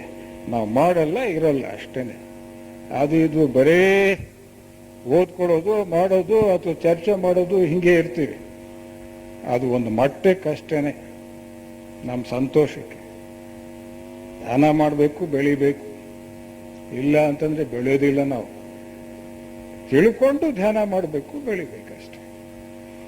ಹೀಗೆ ಇರ್ತವೆ. ಇದರಲ್ಲಿ ಸ್ವಲ್ಪ ಈ ಹೆಂಗೆ ಬಹಳ ಸೂಕ್ಷ್ಮ ಓಡಾಡ್ತಿರ್ತಾವೆ.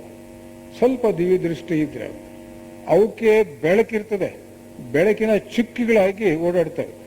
ಕೆಲವು ಈ ಹಾವು, ಸಣ್ಣ ಸಣ್ಣ ಹಾವಿನ ಒಂದು ಇದು ದಾರಿ ಇರುತ್ತೆ, ಅಷ್ಟು ಸೂಕ್ಷ್ಮವಾಗಿ ಅಷ್ಟು ಜೋರಾಗಿ ಓಡಾಡ್ತಾ ಇರ್ತಾರೆ. ಏನು ಸಾವಿರಾರು ಕಾಣಿಸ್ತಾವ ಒಂದು ಸತಿ ಸುಮ್ಮನೆ ನೋಡ್ಬಿಟ್ರೆ. ಅವು ಅತಿವಾಯು ತತ್ವದಿಂದ ಆಗಿರ್ತಕ್ಕಂತಹ ಅವು ಬೆಳಗಿರ್ತವೆ. ಅವಕ್ಕೆ ದೇ ಆರ್ ಶೈನಿಂಗ್ ಒನ್ಸ್, ಪ್ರಕಾಶಮಾನವಾಗಿರ್ತಕ್ಕಂಥವಾದ್ರಿಂದ ಅವು ಏನು ಹೇಳ್ತೀವಿ ನಾವು, ಪುಟ್ಟ ಪ್ರಕೃತಿ ದೇವತೆಗಳೇ ಅಂತಲೇ ಕರಿತೀವಿ ಅವಕ್ಕೆ. ಅವು ಮುಂದೆ ಏನಾಗ್ತವೆ, ನೆಕ್ಸ್ಟ್ ಭೂದೇವತೆಗಳಾಗ್ತಾರೆ. ಉನ್ನತ ಮಟ್ಟದ ಭೂದೇವತೆಗಳಾಗಿ ವಿಕಾಸ ಹೊಂದ್ತವೆ, ಎವಲ್ಯೂಷನ್ ಆಗ್ತದೆ. ಸರಿ, ಮೂರು ಇಲ್ಲಿಗೆ ಬಂದ್ಬಿಟ್ವಿ ನಾವು. ಇಲ್ಲಿಗೆ ಈಗ ಉನ್ನತ ಮಟ್ಟದ ಭೂದೇವತೆಗಳಿವು. ಅದರಲ್ಲಿ ಉನ್ನತ ಮಟ್ಟದ ಭೂದೇವತೆಗಳು ಅಂತ ಹೇಳಿದ್ರೆ ಈ ಮ್ಯಾನಿಕಿನ್ಸ್ ಅಂತ ಹೇಳ್ತೀವಿ ನಾವು. ಪುಟ್ಟ ಮನುಷ್ಯರು ಆಕಾರದಲ್ಲಿ ಇರ್ತಾವೆ ಆ ದೇವತೆಗಳು. ಆದ್ರೆ ಪ್ರಕಾಶಮಾನವಾಗಿ ಹೊಳಿತಿರ್ತವೆ ಮತ್ತು ಸ್ವಲ್ಪ ಎತ್ತರದವು ಇರ್ತವೆ. 5-6 ಅಂಗುಲ, ಇದು 3 ಅಂಗುಲ, ಇದಕ್ಕಿಂತ ಒಂದೆರಡು ಜಾಸ್ತಿ. 5-6 ಅಂಗುಲದಿಂದ ಹಿಡಿದು ಅವು ಏನು 18 ಅಂಗುಲ, 20 ಅಂಗುಲ, 22 ಅಂಗುಲ ಈ ರೀತಿ ಇರ್ತವೆ. ಅಷ್ಟೇ 5-6 ಅಂಗುಲದಿಂದ ಆ ಪುಟ್ಟ ದೇವತೆಗಳು ಒಂದು 2 ಅಡಿವರೆಗೂ ಇರೋದಕ್ಕೆ ಸಾಧ್ಯವಾಗುತ್ತೆ. ಅವು ಬಹಳ ಪ್ರಕಾಶಮಾನವಾಗಿ ಇರ್ತವೆ. ಇವು ಇದರಲ್ಲಿ ಮ್ಯಾನಿಕಿನ್ಸ್ ಬಹಳ ಪುಟ್ಟ ದೇವತೆಗಳು. ಒಂದ್ಸತಿ ಈ ಸಾರ್ಜೆಂಟ್ ಅಂತಕ್ಕಂಥವರು ಇದರಲ್ಲಿ ಆಸ್ಟ್ರೇಲಿಯಾದಲ್ಲಿ, ಆತನಿಗೆ ದಿವ್ಯ ದೃಷ್ಟಿ ಇತ್ತು. ಹಿಂಗೆ ಹೋಗ್ತಿರ್ಬೇಕಾದ್ರೆ ಒಂದು ಊರು ಹೊರಗೆ ಯಾವಾಗಲೂ ಕೂಡ ಈ ದೇವತೆಗಳು ಮನುಷ್ಯನ ಸಂಸರ್ಗದಿಂದ ಬಹಳ ದೂರ ಇರ್ತವೆ. ಮನುಷ್ಯನ ತಂಟೆನೇ ಬೇಡ ಅಂತ ಇವೆಲ್ಲ. ಮನುಷ್ಯನ ಕಂಡ್ರೆ ಆಗೋದಿಲ್ಲ ಇವಕ್ಕೆ. ಯಾಕೆ ಹೇಳಿ? ಎಲ್ಲ ಸಸ್ಯಗಳನ್ನ ಗಿಡಗಳನ್ನ ಹಾಳು ಮಾಡ್ತಾನೆ, ಮರಗಳನ್ನ ಕಡಿತಾನೆ, ಹೂಗಳನ್ನ ಹಿಂಗ್ ಚಿವುಟು ಬಿಡ್ತಾನೆ. ಎಲ್ಲ ಒಂದೊಂದು ಗಿಡದಲ್ಲಿ 10 ಪುಟ್ಟ ದೇವತೆಗಳಿರ್ತವೆ. ಇಲ್ಲೆಲ್ಲ ಇದಾವೆ. ಏನಾದ್ರೂ ಕೊಂಬೆ ಅಥವಾ ಹೂವ ಹಿಂಗೆ ನೀವು ಚಿವುಟು ಬಿಟ್ರೆ ಅವಕ್ಕೆ ಪ್ರಾಣ ಹೋದಂಗಾಗತ್ತೆ. ಮನುಷ್ಯನ ಇಷ್ಟಪಡೋದೇ ಇಲ್ಲ. ಯಾಕೆ? ಮನುಷ್ಯ ಬಹಳ ಸ್ವಾರ್ಥಿ, ಆಮೇಲೆ ಬಹಳ ಕೆಟ್ಟ ಸ್ವಭಾವ ಇರ್ತಕ್ಕಂಥವನು, ಒರಟ, ಅಷ್ಟು ಸೂಕ್ಷ್ಮವು. ಯಾವಾಗಲೂ ಆನಂದವಾಗಿರ್ತಕ್ಕಂಥವು ಅತಿ ಸೂಕ್ಷ್ಮವಾಗಿ ಇರಬಲ್ಲವು. ಸೂಕ್ಷ್ಮ ಅವಕ್ಕೆ ಪ್ರಜ್ಞೆ ಇರ್ತದೆ. ಆ ಮನುಷ್ಯನಿಗೆ ಅತಿ ಜಾಣ ಅಂತ ಯಾರು ಹೇಳಿದ್ರು ಏನೂ ಗೊತ್ತಿಲ್ಲ. ಒಟ್ಟಿನಲ್ಲಿ ಎಲ್ಲ ಥರದ ಜನ ಇದಾವಲ್ಲ, ಅದಕ್ಕೆ ಇದು ನೋಡಿ. ಈ ಭೂದೇವತೆಗಳಲ್ಲಿ ಮ್ಯಾನಿಕಿನ್ಸ್ ಅಂತ ಅವುಗಳ ಬಗ್ಗೆ ನಾವು ತಗೊಂಡಾಗ ಆ ಸಾರ್ಜೆಂಟ್ ಹಿಂಗೆ ಊರವರೆಗೆ ಆ ಪ್ರಕೃತಿಗೆ ಹೋದಾಗ ಅಲ್ಲಿ ಒಂದು ವಂಗೆ ಮರ ಇರುತ್ತೆ. ಆ ವಂಗೆ ಮರದ ಮೇಲೆ ಒಂದು 100 ಪುಟ್ಟ 5-6 ಅಂಗಲದವು ಈ ದೇವತೆಗಳು ಕೆಲಸ ಮಾಡ್ತಿರ್ತಾರೆ. ಆ ವಂಗೆ ಮರದ ಮೇಲೆ ಕೆಲವು ಹೊಂಗೆ ಎಲೆಗಳಿರ್ತಾವಲ್ಲ, ಎಲೆಗಳನ್ನ ತೀಡ್ತಾ ಇದ್ವಂತೆ. ಕೆಲವು ಆ ತೊಟ್ಟುಗಳು ಅವುಗಳನ್ನ ತೀಡ್ತಾ ಇದ್ವಂತೆ. ಕೆಲವು ಈ ಮೊಗ್ಗುಗಳಿರ್ತಾವಲ್ಲ, ಹೂ ಮೊಗ್ಗುಗಳು, ಆ ಮೊಗ್ಗುಗಳನ್ನ ಅರಳಿಸೋದಕ್ಕೆ ಪ್ರಯತ್ನ ಪಡ್ತಾ ಇದ್ವಂತೆ. ಕೆಲವು ಈ ಒಂದು ಎಲೆಗಳಿಗೆ ಬಣ್ಣಗಳನ್ನ ಕೊಡೋದಕ್ಕೆ ಅವು ಪ್ರಯತ್ನ ಪಡ್ತಾ ಇದ್ವಂತೆ. ಅದಕ್ಕೆ ಪ್ರಕೃತಿ ದೇವತೆಗಳು ನಿಸರ್ಗದಲ್ಲಿ ಎಲ್ಲ ಮರಗಿಡಗಳಲ್ಲೆಲ್ಲ ತುಂಬಿಕೊಂಡ್ಬಿಟ್ಟಿರ್ತಾವೆ.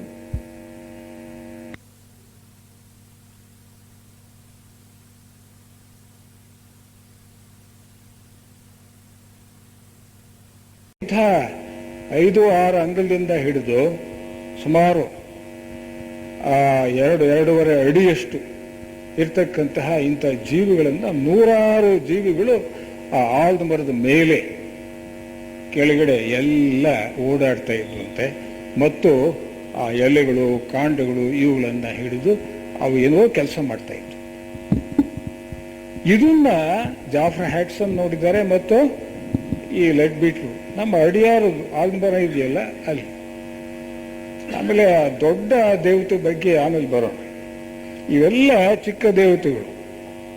ಅದಾದ್ಮೇಲೆ ಸಾಲಮಾಂಡ್ರ್ ಅಂತ ಹೇಳ್ಬಿಟ್ಟು ಈ ಅಗ್ನಿ ಬೆಂಕಿ ಇದೆಯಲ್ಲ, ಈ ಬೆಂಕಿ ಅಂತಕ್ಕಂಥದ್ದು ಹತ್ತಬೇಕಾದ್ರೆ ಈ ಸಾಲಮಾಂಡ್ರ್ ಅಂತಕ್ಕಂತಹ ಅಗ್ನಿ ದೇವತೆ ಬೇಕೇ ಬೇಕು. ಈ ಅಗ್ನಿ ದೇವತೆಗಳಲ್ಲಿ ಅಗ್ನಿದೇವ ಎಲ್ಲರಿಗಿಂತ ಮೇಲೆ ಇರ್ತಕ್ಕಂಥವನು. ಅತ್ಯಂತ ಕೆಳಮಟ್ಟದಲ್ಲಿರ್ತಕ್ಕಂಥದ್ದು ಈ ಸಾಲಮಾಂಡ್ರ್ ಅಂತಕ್ಕಂಥ ಅಗ್ನಿ ದೇವತೆ. ಇದು ಯಾವ ರೀತಿ ಇರುತ್ತೆ ಅನ್ನೋದು ನೋಡೋಣ. ಈ ಭೂದೇವತೆಗಳಲ್ಲಿ ಈಗ ಅಗ್ನಿ ದೇವತೆಗಳು ಬಂತು.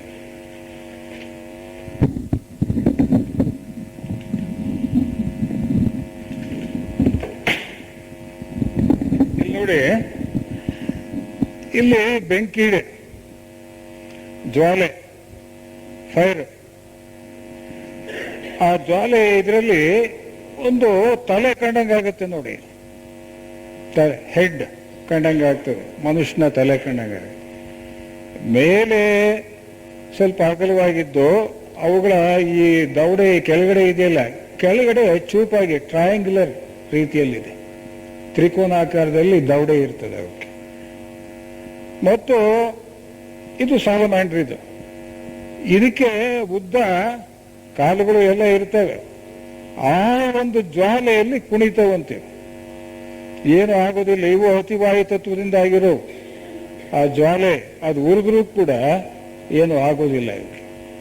ಮತ್ತು ಈ ಜ್ವಾಲೆ ಕೆಂಪು ಜ್ವಾಲೆ ಇದೆ, ಇಲ್ಲಿ ಸ್ವಲ್ಪ ಹಳದಿ ಜ್ವಾಲೆ ಇದೆ. ಹೀಗೆ ಈ ಜೀವಿಗಳು ಈ ಒಂದು ಜ್ವಾಲೆಯಲ್ಲಿ ಅಂತಂದ್ರೆ ಬೆಂಕಿಯಲ್ಲಿ ಇದ್ರೆ ಮಾತ್ರ ಬೆಂಕಿ ಉರಿಯೋದು, ಇಲ್ಲ ಅಂದ್ರೆ ಇಲ್ಲ. ಆಮೇಲೆ ದೊಡ್ಡ ದೊಡ್ಡದಾಗಿ ಈ ಫರ್ನೇಸಸ್ ಇರ್ತವೆ ಈ ಫ್ಯಾಕ್ಟ್ರಿಗಳಲ್ಲಿ, ಅಲ್ಲೂ ಕೂಡ ದೊಡ್ಡ ದೊಡ್ಡ ದೇವತೆಗಳಿರ್ತವೆ ಅಲ್ಲಿ. ಆಮೇಲೆ ಅಡುಗೆ ಮನೆ ಮತ್ತು ಎಲ್ಲೆಲ್ಲಿ ಸಣ್ಣದಾಗಿ ಬೆಂಕಿ ಉರಿತಾ ಇರುತ್ತೋ ಇಲ್ಲಿ ಸಾಲಮಾಂಡರ್ಸ್ ಇರ್ತವೆ. ಈ ರೀತಿಯಾಗಿ ಇವು ಅಗ್ನಿ ದೇವತೆಗಳು ಇರ್ತವೆ. ಅವು ಮಂತ್ರ ಉಚ್ಚಾರಣೆ ಮಾಡಿದ್ರೆ, ಉದಾಹರಣೆಗೆ ಯಾಗ ಯಜ್ಞ ಹಿಂಗೆಲ್ಲ ಹೋಮ ಇವೆಲ್ಲ ಮಾಡಬೇಕಾದ್ರೆ ಮೊಟ್ಟಮೊದಲು ಏನು ಇರೋಲ್ಲ, ಹಿಂದಿನ ಕಾಲದಲ್ಲೆಲ್ಲ ನಡೀತಾ ಇತ್ತು. ಈಗ ಇಲ್ಲ. ಆ ಮಂತ್ರ ಉಚ್ಚಾರಣೆ ಮಾಡಿದ ತಕ್ಷಣ, ಅಗ್ನಿ ಮಂತ್ರ ಉಚ್ಚಾರಣೆ ಮಾಡಿದ ತಕ್ಷಣ ದಗ್ ಅಂತ ಹತ್ಕೊಂಡ್ಬಿಡೋದಂತೆ. ಕಾರಣ ಏನು ಅಂತಂದ್ರೆ ಈ ಸಾಲಮಾಂಡರ್ಸ್ ಅವು ಆ ಬೆಂಕಿಯನ್ನ ಉರಿಯೋಂಕೆ ಪ್ರಾರಂಭ ಮಾಡುವಂತೆ. ಅದು ಈಗಲೂ ಇದೆ. ಈ ಅಲಾಬಿ ಗುಂಡಿ ಇರ್ತದಲ್ಲ, ಈ ಮೊಹರಂ ಇದರಲ್ಲೆಲ್ಲ ಅವ್ರು ಹಾಗೇನ ಮಾಡೋದು. ನಾನು ಹ್ಯಾವ್ ಸೀನ್ ದಟ್. ಇವು ಸಾಲಮಾಂಡರು ಮಹಿಮೆ ಇದು. ಅದು ಪುಟ್ಟ ದೇವತೆ ಅದು. ಇದರಲ್ಲಿ ಈ ಸಾಲಮಾಂಡರ್ಸ್ನಲ್ಲೇ ಬೇರೆ ಬೇರೆ, ಈ ಹಳದಿ ಜ್ವಾಲೆಗೆ ಒಂದು ತರದ ಸಾಲಮಾಂಡರ್ಸ್ ಇರ್ತವೆ, ಕೆಂಪು ಜ್ವಾಲೆಗೆ ಒಂದು ತರದ ಸಾಲಮಾಂಡರ್ಸ್ ಇರ್ತವೆ, ಅಗ್ನಿ ದೇವತೆಗಳಿರ್ತವೆ. ಈ ನೇರಳೆ ಬಣ್ಣದ ಜ್ವಾಲೆ ಇರ್ತದಲ್ಲ, ಅದಕ್ಕೆ ಬೇರೆ ಬೇರೆ ಸಾಲಮಾಂಡರ್ಸ್ ಅಗ್ನಿ ದೇವತೆಗಳಿರ್ತವೆ. ಈ ಕೆಂಪು ಕೆಂಪು ಇರ್ತದೆ, ಆಮೇಲೆ ಹಳದಿ ಇರ್ತದೆ, ಆಮೇಲೆ ಕಿತ್ತಳೆ ಬಣ್ಣದ ಒಂದು ಜ್ವಾಲೆ ಇರ್ತದೆ. ಅದಾದ್ಮೇಲೆ ನೇರಳೆ ಬಣ್ಣದ ಜ್ವಾಲೆ. ಆ ನೇರಳೆ ಬಣ್ಣದ ಜ್ವಾಲೆಯಲ್ಲಿರ್ತಕ್ಕಂಥ ಸಾಲಮಾಂಡರ್ಸು ಎಲ್ಲಕ್ಕಿಂತ ಬೆಳೆದಿರ್ತಕ್ಕಂಥ ಆ ನೇರಳೆ ಬಣ್ಣ ಮತ್ತು ನೀಲಿ ಬಣ್ಣ ಯಾವಾಗಲೂ ಕೂಡ ಆ ಬೆಳವಣಿಗೆಯ, ಆಧ್ಯಾತ್ಮದ ಬೆಳವಣಿಗೆಯ ಸಂಕೇತ. ಯಾವುದು? ನೇರಳೆ ಬಣ್ಣ ಮತ್ತು ನೀಲಿ ಬಣ್ಣಗಳು. ಆದ್ರಿಂದ ಅವು ಸ್ವಲ್ಪ ಅವುಗಳಲ್ಲಿ ಬೆಳೆದಿರುತ್ತೆ ಸಾಲಮಾಂಡರ್ಸ್. ಇವು ಭೂದೇವತೆಗಳು. ಅಗ್ನಿ ದೇವತೆನೂ ಬಂತು, ಈ ಭೂದೇವತೆನೂ ಬಂತು. ಇವೆಲ್ಲ ಅದಾಗ್ಬಿಟ್ಟು ಏನಾಗುತ್ತೆ? ವಾಯು ದೇವತೆಗಳಾಗುತ್ತೆ. ಇವು ಮೇಲ್ಮಟ್ಟದ ವಾಯು ದೇವತೆ ಆಗುತ್ತೆ. ಇಲ್ಲಿಂದ ಈ ಕಡೆ ಬರುತ್ತೆ, ಇಲ್ಲಿಂದ ಇದು ಕವರ್ ಆಗುತ್ತೆ. ಇಲ್ಲಿ ವಾಯು ದೇವತೆಗಳು ಸಿಲ್ಫ್ ಅಂತ ಹೇಳ್ತೇವೆ. ಸಿಲ್ಫ್ಗಳು ಅಂತ ಹೇಳಿದ್ರೆ ವಾಯು ದೇವತೆಗಳು ಈ ಮನುಷ್ಯರ ರೂಪವನ್ನ ತಾಳಿರ್ತವೆ. ಬಹಳ ಸುಂದರವಾದ ರೂಪ ಇರುತ್ತೆ. ಅವಕ್ಕೆ ರೆಕ್ಕೆಗಳು ಇರ್ತವೆ, ರೆಕ್ಕೆಗಳು. ಆದ್ರೆ ಅವು ಎಂಥ ರೆಕ್ಕೆಗಳು? ಅದು ಏನು, ಈ ಅತಿವಾಯು ತತ್ವದ ರೆಕ್ಕೆಗಳು. ಇವಕ್ಕೆ ಅತಿವಾಯು ತತ್ವ ಇರುತ್ತೆ, ಇವಕ್ಕೆ ಅತಿವಾಯು ತತ್ವ, ಅದ್ರ ಜೊತೆಗೆ ಕಾಮತತ್ವನೂ ಇರುತ್ತೆ. ಅತಿವಾಯು ತತ್ವ ಪ್ಲಸ್ ಅದ್ರ ಮ್ಯಾಗಳದೇನು ಕಾಮತತ್ವ, ಅವೆರಡೂ ಸೇರ್ಕೊಂಡಿರುತ್ತೆ ಇವುಗಳಿಗೆ. ಯಾವುವು? ಈ ವಾಯು ದೇವತೆಗಳಿಗೆ ಸಿಲ್ಫ್ ಅಂತ ಕರೀತೀವಿ. ಅವು ಸಮುದ್ರದಲ್ಲೂ ಕೆಲವು ಇರ್ತವೆ, ರೆಕ್ಕೆಗಳು ಹೊಂದಿರ್ತವೆ, ಅತಿವಾಯು ತತ್ವದ ರೆಕ್ಕೆಗಳು. ಅದು ಬೆಳಗ್ತಾ ಇರುತ್ತೆ. ಮತ್ತು ಬೆಟ್ಟದಲ್ಲೂ ಗುಡ್ಡದಲ್ಲೂ ಕೂಡ ಇರ್ತವೆ, ವಾಯುನಲ್ಲೂ ಇರ್ತವೆ. ಅಂಥವು ಅವಕ್ಕೆ ರೆಕ್ಕೆಗಳು ಸಾಮಾನ್ಯವಾಗಿ ಇರುತ್ತೆ. ಅವು ಸುಮಾರು 4 ಅಥವಾ 5 ಅಡಿಗಳಿರ್ತವೆ. ಇವೆಲ್ಲ 5 ಇಂಚು 6 ಇಂಚು 1 ಅಡಿ 2 ಅಡಿ ಇದ್ರೆ ಇವು ಸುಮಾರು 4ರಿಂದ 5 ಅಡಿವರೆಗೂ ಬೆಳೆದಿರ್ತವೆ ಈ ಸಿಲ್ಫ್ಗಳು. ಈಗ ಉದಾಹರಣೆಗೆ ನಾವು ತಗೊಂಡ್ರೆ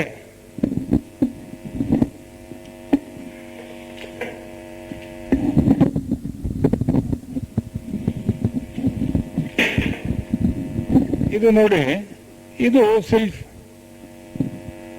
ಇದು ಈ ಜಲದ ಮೇಲೂ ಮತ್ತು ಗಾಳಿಯಲ್ಲೂ ತಿರುತಕ್ಕಂತಹ ಹಾರಾಡ್ತಕ್ಕಂಥ ಸಿಲ್ಫ್ ಇದು. ರೆಕ್ಕೆಗಳಿದ್ರೆ ರೆಕ್ಕೆಗಳನ್ನ ಬಳಸಲ್ಲ. ಈಗ ಪಕ್ಷಿಗಳು ರೆಕ್ಕೆಗಳು ಬಳಸ್ತವೆ ಹಾರಾಡೋದಕ್ಕೆ. ಆದ್ರೆ ಇವು ರೆಕ್ಕೆಗಳಿದ್ರೂ ಕೂಡ ಈ ರೆಕ್ಕೆಗಳನ್ನ ಬಳಸ್ದಲೇನೆ ತಮಗೆ ಇಚ್ಛೆ ಬಂದ ಸ್ಥಳಗಳಲ್ಲಿ ಅವು ಹೋಗೋದಕ್ಕೆ ಸಾಧ್ಯವಾಗುತ್ತೆ, ಹಾರಾಡ್ತಾ ಇರ್ತಾವೆ ರೆಕ್ಕೆಗಳ ಸಹಾಯವಿಲ್ಲದೆ. ಇದು ಒಂದು ಸಿಲ್ಫ್, ಇದು 5 ಅಡಿ ಎತ್ತರ, ಇಂಥವು ಏನೋ 10 ರಿಂದ 15 ಅಡಿ ಕೂಡ ಎತ್ತರ ಇರ್ತದೆ. ಇದು ಕೆಲವು ಸಾಮಾನ್ಯವಾಗಿ 4-5 ಅಡಿ ಎತ್ತರ ಇರ್ತದೆ. ಇದು ಯಾವುದೋ ಒಂದು ತಗೊಂಡೆ, ನಾನು ಒಂದು ಎಕ್ಸಾಂಪಲ್ ತಗೊಂಡೆ. ಇವೆಲ್ಲ ರೆಕ್ಕೆಗಳಿದ್ದಂಗೆ ನೋಡಿ, ಇವೆಲ್ಲ ರೆಕ್ಕೆಗಳಿದ್ರೂ ಕೂಡ ಅದು ಎಲ್ಲಿ ಬೇಕೋ ಅಲ್ಲಿ ಹಾರಾಡ್ತಾ ಇರುತ್ತೆ. ಇದು ಮನುಷ್ಯನ ಬುದ್ಧಿಗೆ ಹತ್ತತ್ರ ಇರುತ್ತೆ. ಯಾವುದು ಈ ಸಿಲ್ಫ್. ಕೆಲವು 5-6 ಅಡಿಗೂ ಕೂಡ ಇರ್ತವೆ. ಈ ಸಾಲಮಾಂಡ್ರು ತೋರಿಸಿದ್ನಲ್ಲ ಆ ಕಡೆ ಈ ಕಡೆ, ಅಂಥವು ಕೂಡ ರೆಕ್ಕೆಗಳನ್ನು ಹೊಂದಿರತಕ್ಕಂಥವು. 5 ಅಡಿದು ಒಂದು ಚಿತ್ರ ಇದೆ, ಅದನ್ನ ಬರೆದಿಲ್ಲ, ಸ್ವಲ್ಪ ಎಷ್ಟು ಅಂತ ಬರೆಯೋದು. ಅದರಲ್ಲಿ ಒಂದು ಇದು ದೊಡ್ಡದು ಬರೆದಿದೆ. ಇವಕ್ಕೆ ಮನುಷ್ಯನ ಪ್ರಜ್ಞೆ ಇರ್ತದೆ ಸೆಲ್ಫ್ಗಳಿಗೆ. ಇವುಗಳು ಇವೆಲ್ಲ ಏನಿರ್ತವೆ ಇದುವರೆಗೂ ಹೇಳಿದವೆಲ್ಲ, ಈ ಭೂದೇವತೆಗಳು ಜಲದೇವತೆಗಳು ಇವೆಲ್ಲ ಏನಿರ್ತವೆ, ಇವುಗಳಿಗೆ ಸ್ವಂತದ್ದಾಗಿರ್ತಕ್ಕಂತಹ ಒಂದು ಆತ್ಮ ಇರೋಲ್ಲ. ಇವೆಲ್ಲ ಸಮೂಹಾತ್ಮಕ್ಕೆ ಸೇರಿರ್ತಕ್ಕಂಥವು, ಗ್ರೂಪ್ ಸೋಲ್ ಅಂತ ಹೇಳ್ತೀವಿ. ಈ ನಮ್ಮಲ್ಲಿ ಸಾಮಾನ್ಯವಾಗಿ ನೀವು ಪ್ರಾಣಿಗಳಿರ್ತವೆ. ಈ ಉದಾಹರಣೆಗೆ ಒಂದು ನಾಯಿ ಇರುತ್ತೆ, ಅದರಲ್ಲೂ ಒಂದು ಥರದ ನಾಯಿ, ಬೇಟೆ ನಾಯಿಗಳು, ಅವುಗಳೇ ತರ್ತಾರೆ ಇರ್ತವೆ. ಅವು ಉದಾಹರಣೆಗೆ ಜನರಲ್ಲೇ ತಗೊಂಡ್ರೆ, ಒಂದು ನಾಯಿ ಸತ್ತು ಬಿಟ್ರೆ ಆ ನಾಯಿಯ ಒಂದು ಏನು ಆತ್ಮ ಸಮೂಹ ಒಂದು ಕಡೆ ಇರುತ್ತೆ. ಆ ನಾಯಿ ಸತ್ತ ಮೇಲೆ ಆ ಸಮೂಹಾತ್ಮಕ್ಕೆ ಹೋಗ್ಬಿಟ್ಟು ಸೇರ್ಕೊಳ್ಳುತ್ತೆ. ಇನ್ನೊಂದು ನಾಯಿ ಸತ್ರು ಅಷ್ಟೇ, ಅದರ ಸ್ಥೂಲ ದೇಹ ಬಿಟ್ಬಿಟ್ಟು ಆ ಸಮೂಹಾತ್ಮ ಇರ್ತದೆ ನಾಯಿಗಳದು, ಅದಕ್ಕೆ ಹೋಗಿ ಸೇರ್ಕೊಳ್ಳುತ್ತೆ. ಆದರೆ ಮನುಷ್ಯ ಅವನು ಯಾವ ಸಮೂಹಾತ್ಮಕ್ಕೆ ಹೋಗಿ ಸೇರ್ಕೊಳ್ಳಲ್ಲ. ಸತ್ತ ಮೇಲೆ ಅವನದೇ ಆಗಿರ್ತಕ್ಕಂತಹ ಈ ಕಾರಣ ಶರೀರ ಅಂತ ಹೇಳ್ತೀವಲ್ಲ, ಕಾರಣ ಶರೀರ ಇದ್ರೆ ಅವನದೇ ಆಗಿರ್ತಕ್ಕಂತಹ ವ್ಯವಸ್ಥೆ ಇರ್ತದೆ. ಅವನು ಇಂಡಿವಿಜುವಲೈಸ್ಡ್ ಅಂತ ಹೇಳ್ತೀವಲ್ಲ, ಆ ವೈಯಕ್ತೀಕರಣವಾಗಿಬಿಟ್ಟಿರುತ್ತೆ, ಅವನದು ಬೇರೆ.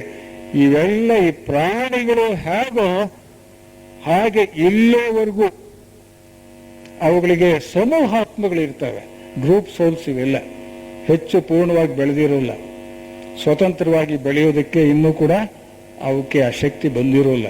ಅಂತಹ ಪ್ರಜ್ಞೆ ಉಳ್ಳ ಜೀವಿಗಳು ಇವೆಲ್ಲವೂ ಕೂಡ ನೇಚರ್ ಸ್ಪಿರಿಟ್ಸ್ ಅಥವಾ ಪ್ರಕೃತಿ ಒಂದು ಜೀವಿಗಳು, ಪ್ರಕೃತಿ ದೇವತೆಗಳು ಅಂಥದ್ದು. ಇದು ಏನ್ ಮಾಡುತ್ತೆ, ಅಷ್ಟೆಲ್ಲ ಬೆಳೆದಿದ್ರು ಕೂಡ ಮನುಷ್ಯನ ಬುದ್ಧಿಶಕ್ತಿ ಎಷ್ಟಿರ್ತದೆ. ಇವು ಮನುಷ್ಯನ ಜೊತೆಗೆ ಸ್ನೇಹ ಮಾಡೋದಕ್ಕೆ ಬಯಸ್ತವಂತೆ. ಈಗ ನಾವು ಅನೇಕ ಇವುಗಳಿರ್ತವೆ, ಯಾವ ಪುರಾಣಗಳಿರ್ತವೆ. ಪುರಾಣಗಳಲ್ಲಿ ಒಂದು ದೇವತೆ ಬಂದ್ಬಿಟ್ಟು ರಾಜನ್ನೋ ಅಥವಾ ಯಾರನ್ನೋ ಮೋಹಿಸ್ಬಿಡ್ತಾಳೆ.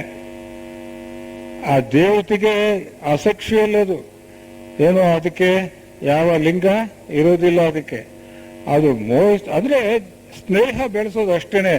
ಆ ಸ್ನೇಹ ಬೆಳೆಸಿದಾಗ ಅದೇನ್ ಮಾಡುತ್ತೆ, ಆ ಒಂದು ರಾಜನ್ನ ಅಥವಾ ಒಂದು ಸುಂದರ ಯುವಕನನ್ನ ನಾವು ನೋಡಿದ್ರೆ ಆವಾಗ ಏನಾಗುತ್ತೆ, ಈಗಿನ ಜೊತೆಗೆ ಸ್ನೇಹ ಮಾಡಬೇಕು. ಆ ಲೈಂಗಿಕತೆ ಅವ್ರಿಗೆ ಗೊತ್ತೇ ಇರಲ್ಲ ಅವಕ್ಕೆ, ಆದ್ರೆ ಸ್ನೇಹ ಮಾಡಬೇಕು ಅಂತ ಇಷ್ಟಪಡ್ತಾರೆ. ಸ್ನೇಹ ಮಾಡಬೇಕು ಅಂತ ಇಷ್ಟಪಟ್ರೆ ಮನುಷ್ಯನ ಜೊತೆಗೆ ಯಾವ ಆ ಸೆಲ್ಫ್ಗಳು ಏನ್ ಮಾಡ್ತವೆ, ಹುಡುಕ್ತವೆ. ಎಲ್ಲಾದ್ರೂ ಒಂದು ಮಗು ಸಾಯಂಗಿದ್ರೆ, ಸಾಯೋ ಸಂದರ್ಭದಲ್ಲಿ ಆ ಮಗುವಿನ ದೇಹದ ಒಳಕ್ಕೆ ಹೊಕ್ಕೊಂಡ್ಬಿಡ್ತಾವೆ. ಯಾವ ಈ ಸೆಲ್ಫ್ಗಳು, ವಾಯುದೇವತೆ ಮಗುವಿನ ದೇಹದಲ್ಲಿ ಹೊಕ್ಕೊಂಡ್ಬಿಟ್ಟು ಆ ಸಾಯಂಗಿದ್ದ ಮಗು ಚೇತರಿಸ್ಕೊಂಡ್ಬಿಡುತ್ತೆ. ಚೇತರಿಸ್ಕೊಂಡು ಅದು ಬೆಳೀತಾ ಹೋಗುತ್ತೆ, ಆ ವ್ಯಕ್ತಿ ಜೊತೆಗೆ ಸ್ನೇಹ ಹೊಂತದೆ. ಅದು ಗಂಡು ಮಗು ಆದ್ರೆ ಹೆಂಗಸ್ ಜೊತೆಗೆ, ಹೆಣ್ಣು ಮಗು ಆದ್ರೆ ಅದು ಗಂಡಸ ಜೊತೆಗೆ ಸ್ನೇಹ ಬೆಳೆಸೋದಕ್ಕೆ ಪ್ರಯತ್ನ ಪಡುತ್ತೆ. ಪ್ರಯತ್ನ ಪಟ್ಟು ಅದು ಇಂಡಿವಿಜುವಲೈಸ್ಡ್ ಸೋಲ್ ಆಗುತ್ತೆ. ಅಂತಂದ್ರೆ ವೈಯಕ್ತೀಕರಣ ಹೊಂದುತ್ತೆ ಮನುಷ್ಯ. ಅಂದ್ರೆ ವೈಯಕ್ತೀಕರಣ ಹೊಂದಬೇಕಾದ್ರೆ ಅವನಿಗೆ ಏನು, ಈ ಕಾಸಲ್ ಬಾಡಿ, ಕಾರಣ ಶರೀರ ಹುಟ್ಟಿರ್ಬೇಕು. ಸ್ಥೂಲ ಶರೀರ ಮನುಷ್ಯನಿಗೆ ಇರೋದು, ಸ್ಥೂಲ ಶರೀರ ಆದ್ಮೇಲೆ ಕಾಮ ಶರೀರ ಇರುತ್ತೆ, ರೂಪ ಮನೋ ಶರೀರ ಇರುತ್ತೆ. ಪ್ರಾಣಿಗಳಿಗೂ ಇವಕ್ಕೆ ಎಲ್ಲವಕ್ಕೂ ಅಲ್ಲೇವರೆಗೂ ಬರುತ್ತೆ. ಯಾವಾಗ ಕಾರಣ ಶರೀರ ಹುಟ್ಟುತ್ತೋ ಆವಾಗ ಅದು ಆ ಪ್ರಾಣಿ ಅನ್ನೋದು ಮನುಷ್ಯ ಆಗುತ್ತೆ, ಅದು ಇಂಡಿವಿಜುವಲೈಸ್ ಆಗುತ್ತೆ. ಅಂಥ ಇದನ್ನ ಪಡೆಯೋದಕ್ಕೋಸ್ಕರವಾಗಿ, ಸ್ವಾತಂತ್ರ್ಯತೆಯನ್ನ ಪಡೆಯೋದಕ್ಕೋಸ್ಕರವಾಗಿ ಏನ್ ಪ್ಲಾನ್ ಮಾಡ್ತವೆ ಅಂತ ಹೇಳಿದ್ರೆ ಈ ರೀತಿಯಾಗಿ ಪ್ಲಾನ್ ಮಾಡ್ತವೆ. ಮನುಷ್ಯನ ಜೊತೆಗೆ ಬೆರೆಯೋದಕ್ಕೆ ಇಷ್ಟಪಡ್ತವೆ. ಅದನ್ನ ದೊಡ್ಡ ಕಥೆ ಮಾಡಿಟ್ಬಿಡ್ತಾರೆ. ಎಲ್ಲ ಇದೆಯಲ್ಲ ಪುರಾಣಗಳಲ್ಲಿ ಕಥೆಗಳಿಲ್ವೇ, ಆ ದೇವತೆಗಳೆಲ್ಲ ಮನುಷ್ಯನ ಮದುವೆ ಆಗಿರೋದು, ಈಗ ಇದಕ್ಕೋಸ್ಕರವಾಗಿ ಅವು ಆಗೋದು. ಆಮೇಲೆ ಅವು ಮನುಷ್ಯ ಸಿಗದಿದ್ರೆ ದೇವತೆಗಳು, ಮೇಲಿನ ದೇವತೆಗಳು ಇರ್ತಾವಲ್ಲ, ಮೇಲಿನ ದೇವತೆಗಳ ಜೊತೆಗೆ ಇಷ್ಟಪಡ್ತಾರೆ. ಮನುಷ್ಯ ಆಗ್ಬೋದು, ಮೇಲಿನ ದೇವತೆ ಆಗ್ಬೇಕು. ಒಟ್ಟಿನಾಗೆ ತಾನು ಸ್ವತಂತ್ರವಾದ ಜೀವಿ ಆಗ್ಬೇಕು, ಇಂಡಿವಿಜುವಲೈಸ್ ಆಗ್ಬೇಕು. ಅದು ಅವುಗಳು ಜಾಣ್ತನ ಇವು. ಅದಾದ್ಮೇಲೆ ನೆಕ್ಸ್ಟ್ ಏನಾಗುತ್ತೆ, ಕಾಮದೇವತೆಗಳು. ಈ ಕಾಮದೇವತೆಗಳು ಏನಾಗುತ್ತೆ ಅಂದ್ರೆ ಕಾಮ ಶರೀರವನ್ನು ಹೊಂದಿದ ದೇವತೆಗಳು. ಅವುಗಳು ಈ ವಾಯುದೇವತೆಗಳ ಹಾಗೇನೆ ಇರ್ತವೆ. ಅವು ಏನು ಅಂತ ಹೇಳಿದ್ರೆ ಅವು ಮನುಷ್ಯನ ಶರೀರದಲ್ಲಿ, ಪ್ರಾಣಿ ಶರೀರದಲ್ಲಿ ಹೊಕ್ಕೊಂಡು ಬಿಡ್ತಾರೆ. ಈಗ ಮನುಷ್ಯನಿಗೆ ಉದ್ವೇಗ ಬರುತ್ತೆ. ಉದ್ವೇಗ ಅಂತ ಅಂದ್ರೆ ಸಿಟ್ಟು ಬರ್ಬೋದು, ಅಥವಾ ಕಾಮ ವಿಕಾರತೆ ಹೊಂದ್ಬೋದು, ಅಥವಾ ಇನ್ನೇನು ಆಗ್ಬೋದು. ಅವಾಗ ಏನಾಗುತ್ತೆ, ಸಿಟ್ಟು ಬಂದಾಗ ಒಳಗಡೆ ಎಲ್ಲ ಬೆಚ್ಚಗಾಗೋದಿಲ್ವೇ, ವರ್ಮ್ತ್. ಆ ಬೆಚ್ಚಗಾಗುತ್ತಲ್ಲ, ಆ ಬೆಚ್ಚಗಾಗೋದ್ ಕಾರಣ ಅಂತ ಹೇಳಿದ್ರೆ ಈ ಕಾಮದೇವತೆಗಳ ಒಂದು ಎಫೆಕ್ಟ್ನಿಂದ, ಪರಿಣಾಮದಿಂದ. ಕಾಮದೇವತೆಗಳು ಮನುಷ್ಯನಲ್ಲಿ ಇದ್ದುಕೊಂಡು ಮನುಷ್ಯನ ಒಂದು ಬಿಸಿತನಕ್ಕೆ ಕಾರಣವಾಗ್ತವೆ, ಶಾಖಕ್ಕೆ ಕಾರಣವಾಗ್ತವೆ. ಇವೆಲ್ಲ ಪ್ರಕೃತಿ ದೇವತೆಗಳು ಇದ್ದ ಹಾಗೆ, ಇವೆಲ್ಲ ಪ್ರಕೃತಿ ದೇವತೆಗಳೇ ಇವೆಲ್ಲ.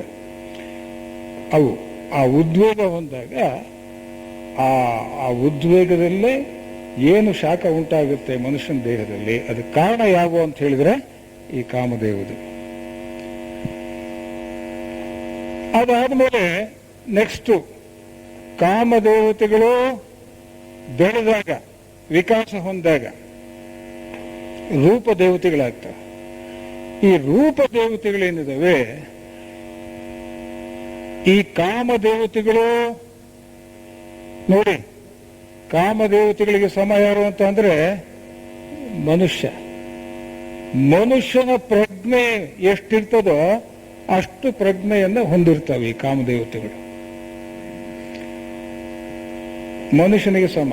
ಈ ವಾಯುದೇವತೆಗಳು ಮಟ್ಟಕ್ಕೆ ಯಾರೂ ಇಲ್ಲ, ಅದಕ್ಕಿಂತ ಸ್ವಲ್ಪ ಕೆಳಮಟ್ಟದವು ಇವು ಸಸ್ತನಿಗಳು ಬರ್ತವೆ. ಅದಕ್ಕೆ ಬರೋಣ ಆಮೇಲೆ. ಇಲ್ಲಿ ಈ ಕಾಮದೇವತೆಗಳಿಗೆ ಆ ಪ್ರಜ್ಞೆ ಅನ್ನೋದು ಮನುಷ್ಯನ ಪ್ರಜ್ಞೆಯಷ್ಟು ಇರ್ತದೆ. ಒಳ್ಳೆ ಮನುಷ್ಯ ನಮ್ಮಲ್ಲಿ ಹೇಗಿರ್ತಾನೋ ಹಾಗೆ ಅವಕ್ಕೆ ಒಳ್ಳೆತನ, ಒಳ್ಳೆ ಬುದ್ಧಿ ಇರ್ತಕ್ಕಂತಹ ಜೀವಿಗಳು ಯಾವು ಕಾಮ ದೇವತೆಗಳು. ಅವು ವಿಕಾಸ ಹೊಂದಿದಾಗ, ಎವಲ್ಯೂಷನ್ ಆದಾಗ, ಸಂಸರಣ ಹೊಂದಿದಾಗ ಏನಾಗುತ್ತೆ, ರೂಪ ದೇವತೆಗಳಾಗ್ತವೆ. ಈ ರೂಪ ದೇವತೆಗಳು ಅಂತ ಹೇಳಿದ್ರೆ, ಈ ನಮ್ಮಲ್ಲಿ ಈಗ ದೇವಸ್ಥಾನಗಳಲ್ಲಿ ಅನೇಕ ದೇವರ ವಿಗ್ರಹಗಳಿರ್ತವೆ. ಆ ದೇವರ ವಿಗ್ರಹಗಳಲ್ಲಿ ಅನೇಕ ರೂಪ ದೇವತೆಗಳು ಸೇರ್ಕೊಂಡು ಅವು ಸುಮ್ಮನೆ ಇರ್ತಾವೆ ಅಷ್ಟೇನೆ. ಅವುಗಳ ಒಂದು ಪ್ರಭಾವದಿಂದ ವೈಬ್ರೇಷನ್ಸ್ ಏನಿರ್ತದೆ ಅದರಿಂದ ಮನುಷ್ಯನಿಗೆ ಒಳ್ಳೇದಾಗ್ಬೋದು. ಅವೇನೇನು ಮಾಡಲ್ಲ, ಆನಂದವಾಗಿರ್ತಾವ ಅಷ್ಟೇ. ಮನುಷ್ಯನ ನೋಡ್ಕೊಂಡು, ಮನುಷ್ಯನ ಆಟ ನೋಡ್ಕೊಂಡು ಇರ್ತಾವ ಅಷ್ಟೇ. ಆದ್ರೆ ಅವೇನು ಮನುಷ್ಯನಿಗೆ ಒಂದು ಕಷ್ಟ ಹೆಂಗಿದೆ ಹಾಗಿನ್ನ ತಥಾಸ್ತು ಅನ್ನಲ್ಲ ಅವು ಅಂಥವು. ಆದ್ರೆ ಹೋಗಿ ಸುಮ್ಮನೆ ಯಾಗ, ಯಜ್ಞ, ಹೋಮ, ಹವನ ಮತ್ತು ಪೂಜೆಗಳು 1000 ರೂಪಾಯಿ, 1,00,000 ರೂಪಾಯಿ ಕೊಟ್ರೆ ಇನ್ನೊಂದು ದೊಡ್ಡ ಪೂಜೆ, ಅದರಿಂದ ಇನ್ನೂ ಒಲಿತ ದೇವತೆ. It's all non sense. ಅಂಥ ರೂಪ ದೇವತೆಗಳು ಅವು ಯಾರಿಗೆ ಸಮ ಅಂತ ಹೇಳಿದ್ರೆ, ಆ ರೂಪ ದೇವತೆಗಳಿಗೆ ಸಮ ಶಿಷ್ಯರಿಗೆ ಸಮ. ಶಿಷ್ಯರು ಅಂತ ಹೇಳಿದ್ರೆ ಲೈಟ್ ಬೀಟ್ ಇರ್ತಾರೆ, ಅಂದಿ ಬೆಸೆಂಟ್ ಇರ್ತಾರೆ. ಅಂದ್ರೆ ದೀಕ್ಷೆಗಳನ್ನು ಹೊಂದಿರ್ತಾರಲ್ಲ ನಮ್ಮಲ್ಲಿ ಒಂದನೇ ದೀಕ್ಷೆ, ಎರಡನೇ ದೀಕ್ಷೆ, ಮೂರನೇ ದೀಕ್ಷೆ, ನಾಲ್ಕನೇ ದೀಕ್ಷೆ ಹಿಂಗೆಲ್ಲ ಹೊಂದಿರ್ತಾರಲ್ಲ ಬೆಳೆದಿರ್ತಕ್ಕಂಥ ಜೀವಗಳು, ಅವರಿಗೆ ಸಮ ಯಾವು ಈ ರೂಪದೇವತೆಗಳು. ಇವುಗಳ ಆಕಾರ ಬಹಳ ದೊಡ್ಡದಾಗಿರುತ್ತೆ, ತೇಜೋಮಂಡಲ ಅನೇಕ ಮೈಲಿಗಳ ಗಟ್ಟಲೆನೇ ಇರ್ತದೆ. ಈಗ ಉದಾಹರಣೆಗೆ ಈ ರೂಪದೇವತೆಗಳ ವಿಚಾರ ತಗೊಂಡಾಗ ಲೆಡ್ ಬೀಟ್ರು ಹೇಳ್ತಾರೆ, ಒಂದು ಅಡಿಯಾರ್ನಲ್ಲಿ ಅವ್ರು ಇರ್ತಾರೆ, ಇದ್ದಾಗ ಒಂದು ರೂಪದೇವತೆ ಬರುತ್ತೆ. ಈ ಸಾಮಾನ್ಯವಾಗಿ ಮನುಷ್ಯನ ಎತ್ತರಕ್ಕಿಂತ ಎತ್ತರ ಇರ್ತವೆ. ಯಾವು ಈ ರೂಪದೇವತೆಗಳು 7, 8, 9, 10, 12, 14, 15 ಅಡಿ ಹಿಂಗೆಲ್ಲ ಇರ್ತವೆ. 20, 30 ಅಡಿ ಕೂಡ ಇರ್ತವೆ. ಯಾವು ಈ ರೂಪದೇವತೆಗಳು. ಅವುಗಳ ತೇಜೋಮಂಡಲ ಮೈಲಿಗಳ ಗಟ್ಟಲೆ ಇರುತ್ತೆ, ಕೆಲವಕ್ಕೆ ಏನು ಗಜಗಳ ಗಟ್ಟಲೆ ಇರ್ತದೆ. ಒಂದು ಸಂದರ್ಭದಲ್ಲಿ ಒಂದು ದೇವತೆ ಅಡಿಯಾರದಲ್ಲಿದ್ದಾಗ, ಯಾರು ಈ ಲೈಟ್ ಬೀಟರ್, ಅದು ಲೈಟ್ ಬೀಟರಿಗೆ ಕಾಣಿಸ್ಕೊಳ್ಳುತ್ತೆ. ಕಾಣಿಸ್ಕೊಂಡಾಗ ಮುಂದಿನ 6ನೇ ಮಹಾವಂಶದ ಬಗ್ಗೆ ವಿವರಣೆ ಕೊಡೋದಕ್ಕೆ ಪ್ರಾರಂಭ ಮಾಡುತ್ತೆ. ಮುಂದೆ 6ನೇ ಮಹಾವಂಶದ ಬಗ್ಗೆ ಲೈಟ್ ಬೀಟರ್ ಬರೆದಿದ್ದಾರೆ ನೋಡಿ, ಆ ದೇವತೆ ಕೊಟ್ಟಿದ್ದೆ. 6ನೇ ಮಹಾವಂಶದ ಬಗ್ಗೆ ಆ ಲೈಟ್ ಬೀಟರ್ಗೆ ವಿವರಣೆ ಮಾಡುತ್ತೆ. ಮೊದಲು ಅದರ ತೇಜಸ್ಸು ಎಷ್ಟಿತ್ತು ಅಂತ ಹೇಳಿದ್ರೆ, ಆ ಬೆಳಕಿನ ವ್ಯಾಪ್ತಿ 150 ಗಜಗಳಿತ್ತಂತೆ. ಗಜ ಅಂದ್ರೆ 3 ಅಡಿಗೆ ಒಂದು ಗಜ, 450 ಅಡಿಗಳ ತೇಜಸ್ಸಿತ್ತಂತೆ ತನ್ನ ಸುತ್ತ. ನಮಗೆಲ್ಲ ಎಷ್ಟಿರುತ್ತೆ ಸಾಧಾರಣ ಮನುಷ್ಯರಿಗೆ? 1.5 ಅಡಿ ಇರ್ತದೆ, 18 ಅಂಗ್ಲ ಇರುತ್ತೆ ಅಷ್ಟೇ ತೇಜಸ್ಸು. ಇವರು ಬೆಳೆದಂಗೆಲ್ಲ ಏನಾಗುತ್ತೆ, ತೇಜಸ್ಸು ಜಾಸ್ತಿ ಆಗ್ತಾ ಹೋಗುತ್ತೆ. ಬುದ್ಧನಿಗೆ ನಿರ್ವಾಣ ಹೊಂದಬೇಕಾದ್ರೆ ಸುಮಾರಾಗಿ 5 ಕಿಲೋಮೀಟರ್ನಷ್ಟು ಆ ತೇಜಸ್ಸಿತ್ತು. 5 ಕಿಲೋಮೀಟರ್ನಷ್ಟು ಬುದ್ಧನಿಗೆ.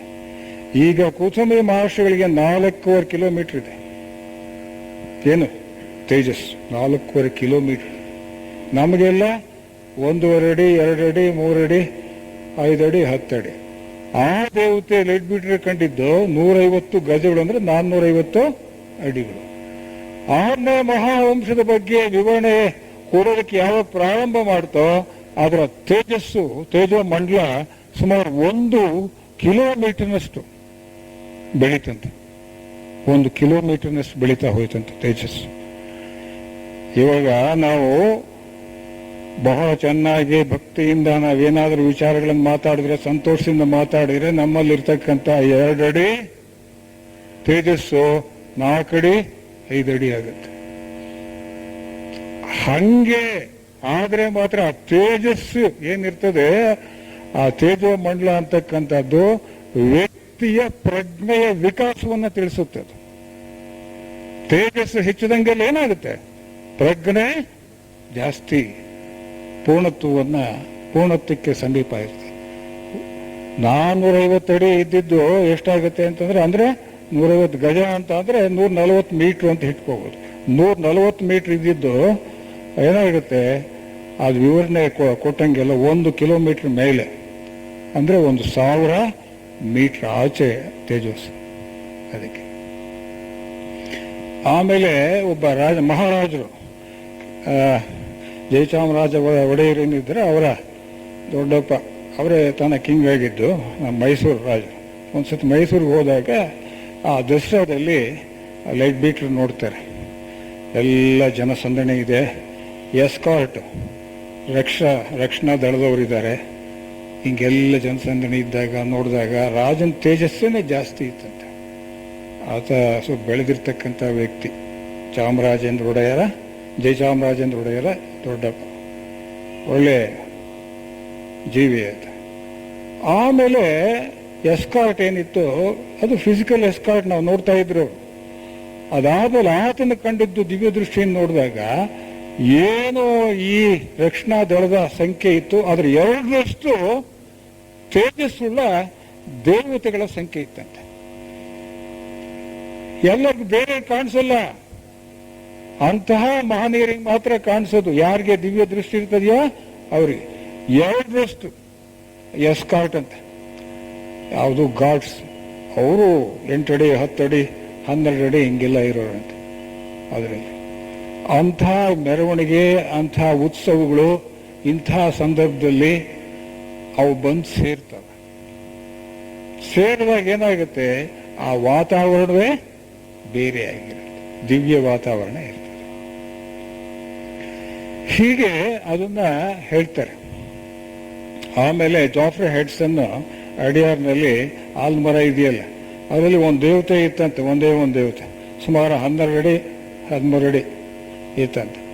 ಅದು ಕಾಲುಗಳನ್ನ ಮೇಲ್ಗಡೆ ಕೂತ್ಕೊಂಡಿದೆ, ಕಾಲುಗಳನ್ನ ಕೆಳಗಡೆಯಿಂದ ಮೇಲಕ್ಕೆ ಈ ಕಾಲುಗಳನ್ನ ಕೂತ್ಕೊಂಡಾಗ ಹಿಂಗ ಆಡ್ಸಲ್ವೇ, ಆಡಿಸ್ತಾ ಇತ್ತಂತೆ.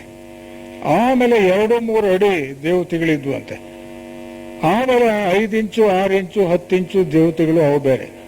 ಆ 2-3 ಅಡಿವು 5 ಇಂಚು 6 ಇಂಚು ದೇವತೆಗಳಿದಾವಲ್ಲ, ಇಲ್ಲಿ ಹೇಳಿದ್ದಲ್ಲ ಮ್ಯಾನಿಕಿನ್ಸ್, ಅವುಗಳಿಂದ ಕೆಲಸ ತಗೊಳ್ತಿದ್ವಂತೆ.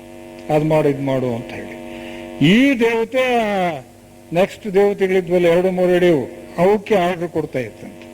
ಇದನ್ನ ಆಕ್ಚುಲಿ ನೋಡಿದ್ದಾರೆ ಅಡಿಯಾರ್ನ ಈ ಯಾವುದು ಆಲ್ದ ಮರದ. ಆ ದೊಡ್ಡ ದೇವತೆಗಳು ಈ ರೂಪ ದೇವತೆಗಳಿಗೆ ಸಮ ಆಗ್ತವೆ. ಬಹಳ ತೇಜಸ್ಸಿರುತ್ತೆ. ನಮ್ಮಲ್ಲಿ ಆ ದೀಕ್ಷಿತರು ಏನು ಶಿಷ್ಯರಿದ್ದಾರೆ ಅವರಿಗೆ ಸಮ ಆಗ್ತದೆ. ಅದಾದ ಮೇಲೆ ರೂಪ ದೇವತೆಗಳು ಆದ್ಮೇಲೆ ಅರೂಪ ದೇವತೆಗಳು. ರೂಪ ದೇವತೆಗಳು ವಿಕಾಸ ಹೊಂದಿದ ಮೇಲೆ ಅರೂಪ ದೇವತೆಗಳು ಬರುತ್ತೆ. ಅರೂಪ ದೇವತೆ ಅಂತ ಅಂದ್ರೆ ಅರೂಪ ಮನಸ್ಸು, ಅರೂಪ ಮನಸ್ಸು ತತ್ವದಿಂದ ಆಗಿರುತ್ತೆ ಈ ಅರೂಪ ದೇವತೆಗಳ ದೇಹ ಮತ್ತು ಆಚೆ. ಅರೂಪ ಅಂದ್ರೆ ರೂಪ ಇಲ್ದಿರ್ತಕ್ಕಂಥದ್ದು. ಆ ದೇವತೆಗಳೇನು ಅಂತಂದ್ರೆ, ಅರೂಪ ದೇವತೆಗಳು ಯಾರಿಗೆ ಸಮ? ನಮ್ಮ ಜೀವನ್ಮುಕ್ತ ಮಹಾತ್ಮರು, ಯಾರು 5ನೇ ದೀಕ್ಷೆ ಆಚೆ ಇರ್ತಕ್ಕಂಥವ್ರು, 5ನೇ ದೀಕ್ಷೆ ಆಚೆ ಪಡೆದಿರ್ತಕ್ಕಂಥವ್ರು, ಅವರಿಗೆ ಸಮ ಅರೂಪ ದೇವತೆಗಳು. ಇವು ಈಗ ಉದಾಹರಣೆಗೆ ಲೆಟ್ ಬಿಟ್ರೆ ಇವರಿದ್ದಾರೆ, ಯಾರು ಮಹಾತ್ಮ ಮೌರ್ಯ ಇದ್ದಾರೆ, ಅಥವಾ ಕುಥುಂಬಿ ಇರ್ತಾರೆ, ಅಥವಾ ಜ್ವಾಲ್ಕೋಲ್ ಇದ್ದಾರೆ, ಅಥವಾ ಮೈತ್ರೇಯರಿದ್ದಾರೆ. ಈ ಮೈತ್ರೇಯರು 7ನೇ ದೀಕ್ಷೆ ಅಂತ ಹೇಳ್ತೀವಲ್ಲ, ಮೈತ್ರೇಯರಿಗೆ 7ನೇ ದೀಕ್ಷೆ, KH ಅವರಿಗೆ 6ನೇ ದೀಕ್ಷೆ. ಈ ರೀತಿ ಆ ದೀಕ್ಷೆಗಳನ್ನು ಹೊಂದಿರತಕ್ಕಂಥವ್ರು ಎಲ್ಲರೂ ಕೂಡ ಅರೂಪ ದೇವತೆಗಳಾಗೋದಕ್ಕೆ ಸಮ. ಈ ಅರೂಪ ದೇವತೆಗಳಿಗೆ ಸಮ ನಮ್ಮ ಜೀವನ್ಮುಕ್ತ ಮಹಾತ್ಮರು. ಶಿಷ್ಯರೇನಾಗ್ತಾರೆ? ಮನುಷ್ಯ ಶಿಷ್ಯರಾಗ್ತಾರೆ, ಶಿಷ್ಯರಾದವರು ಜೀವನ್ಮುಕ್ತರಾಗ್ತಾರೆ. ಆ ಜೀವನ್ಮುಕ್ತರಿಗೆ ಅರೂಪ ದೇವತೆಗಳು ಸಮ. ಅರೂಪ ತತ್ವ ಮತ್ತು ಆಚಿನ ತತ್ವಗಳನ್ನು ಹೊಂದಿರತಕ್ಕಂಥ ದೇವರು. ರೂಪ ಇರೋಲ್ಲ ಅವಕ್ಕೆ.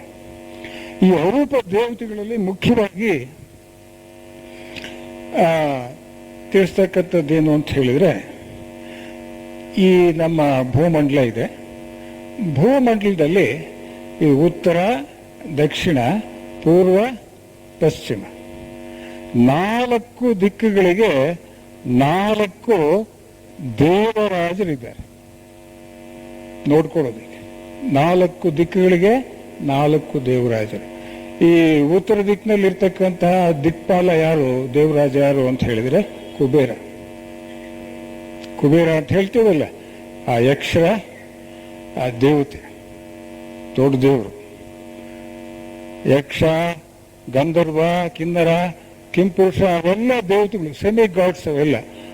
ಅವುಗಳಲ್ಲಿ ಯಕ್ಷ ದೇವತೆ ಏನಿದ್ದಾರೆ, ಆ ಯಕ್ಷ ದೇವತೆಗಳ ಒಡೆಯ ಯಾರು ಅಂತ ಹೇಳಿದ್ರೆ ಕುಬೇರ. ಹಾಗೆ ಕುಬೇರ ಉತ್ತರದಲ್ಲಿದ್ರೆ, ಉತ್ತರ ದಿಕ್ಪಾಲನಾಗಿದ್ರೆ, ಇನ್ನ ಪೂರ್ವ, ಪಶ್ಚಿಮ ಮತ್ತು ದಕ್ಷಿಣಕ್ಕೆ ಇನ್ನು 3 ಜನ ಬೇರೆ. ಅವರೆಲ್ಲ ವಿರೂಪಾಕ್ಷ, ವಿರೋಧಕ, ಈ ರೀತಿ ಹೆಸರಿರ್ತಾರೆ. ಮತ್ತು ಧೃತರಾಷ್ಟ್ರ, ಆಮೇಲೆ ಕುಬೇರ. ನಮ್ಮಲ್ಲಿ ಬರ್ತಕ್ಕಂಥ ಇವೆಲ್ಲ ಇವು. ಈ 4 ಜನ ದಿಕ್ಪಾಲಕರು ಏನ್ ಮಾಡ್ತಾರೆ, ಅವ್ರು ಏನ್ ಕೆಲಸ ಅಂತ ಹೇಳಿದ್ರೆ ಅರೂಪ ದೇವತೆಗಳು. ನಮ್ಮ ಏನು ಮೈತ್ರೇಯರು 7ನೇ ದೀಕ್ಷೆ ಪಡೆದಿದ್ದಾರೆ, ಆ 7ನೇ ದೀಕ್ಷೆ ಮತ್ತು ಮೇಲಿನ ದೀಕ್ಷೆಗಳನ್ನು ಹೊಂದಿರತಕ್ಕಂಥವ್ರು 4 ಜನ ದಿಕ್ಪಾಲಕರು. ಅಷ್ಟು ಬೆಳೆದಿದ್ದಾರೆ ಅವರು. ಅವರು ಕರ್ಮ ದೇವತೆಗಳು ಅಂತ ಕರಿತೀವಿ ಅವಕ್ಕೆ, ಕರ್ಮ ದೇವತೆಗಳು. ಈ ಲಿಪಿಕಾಸ್ ಅಂತ ಹೇಳ್ತೇವೆ, ಲಿಪಿಕರು. ಯಾವ ಕಾರ್ಮಿಕ್ ಲೆಡ್ಜರ್ ಇದೆಯಲ್ಲ, ಕಾರ್ಮಿಕ್ ಲೆಡ್ಜರ್ ಮೇಲೆ ಬರೀತಕ್ಕಂಥವ್ರು 4 ಜನ. ಅವ್ರು ಏನ್ ಮಾಡ್ತಾರೆ ಅಂತ ಹೇಳಿದ್ರೆ, ಅವಕ್ಕೆ ಏಂಜಲ್ಸ್, ರೂಪದೇವತೆಗಳಿಗೆ ಅಂತ ಕರಿತೀವಿ, ಏಂಜಲ್ಸ್ ಅಂತ ಕರಿತೀವಲ್ಲ, ಆ ಏಂಜಲ್ಸ್ನ ಹೊಂದಿರ್ತಾರೆ ಅಸಿಸ್ಟೆಂಟ್ಸ್ ಆಗಿ. ಈ ಏಂಜಲ್ಸ್ ರೂಪದೇವತೆಗಳು, ಈ ಕಾಮದೇವತೆಗಳು ಮತ್ತು ಈ ಇಂಥ ಚಿಕ್ಕ ದೇವತೆಗಳನ್ನ ಹೊಂದಿರ್ತಾರೆ. ಅವರಿಂದ ಕೆಲಸ ತಗೊಳ್ತಾರೆ. ಹೀಗೆ ಒಂದು ಕೆಳಗೊಂದು ಲಿಂಕ್ ಇರ್ತದೆ.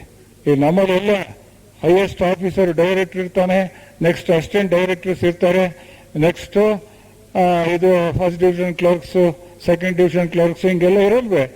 ಆ ರೀತಿ ಒಂದು ಇದಿರುತ್ತೆ. ಅವರು, ಆ ದೇವತೆಗಳು ಭೂಮಿಯಲ್ಲಿ ಅಧರ್ಮವನ್ನ ತಡೀತಾರೆ. ಕರ್ಮ ಏನಿರ್ತದೆ, ಜನಗಳ ಕರ್ಮವನ್ನ ಬರೀತಾರೆ.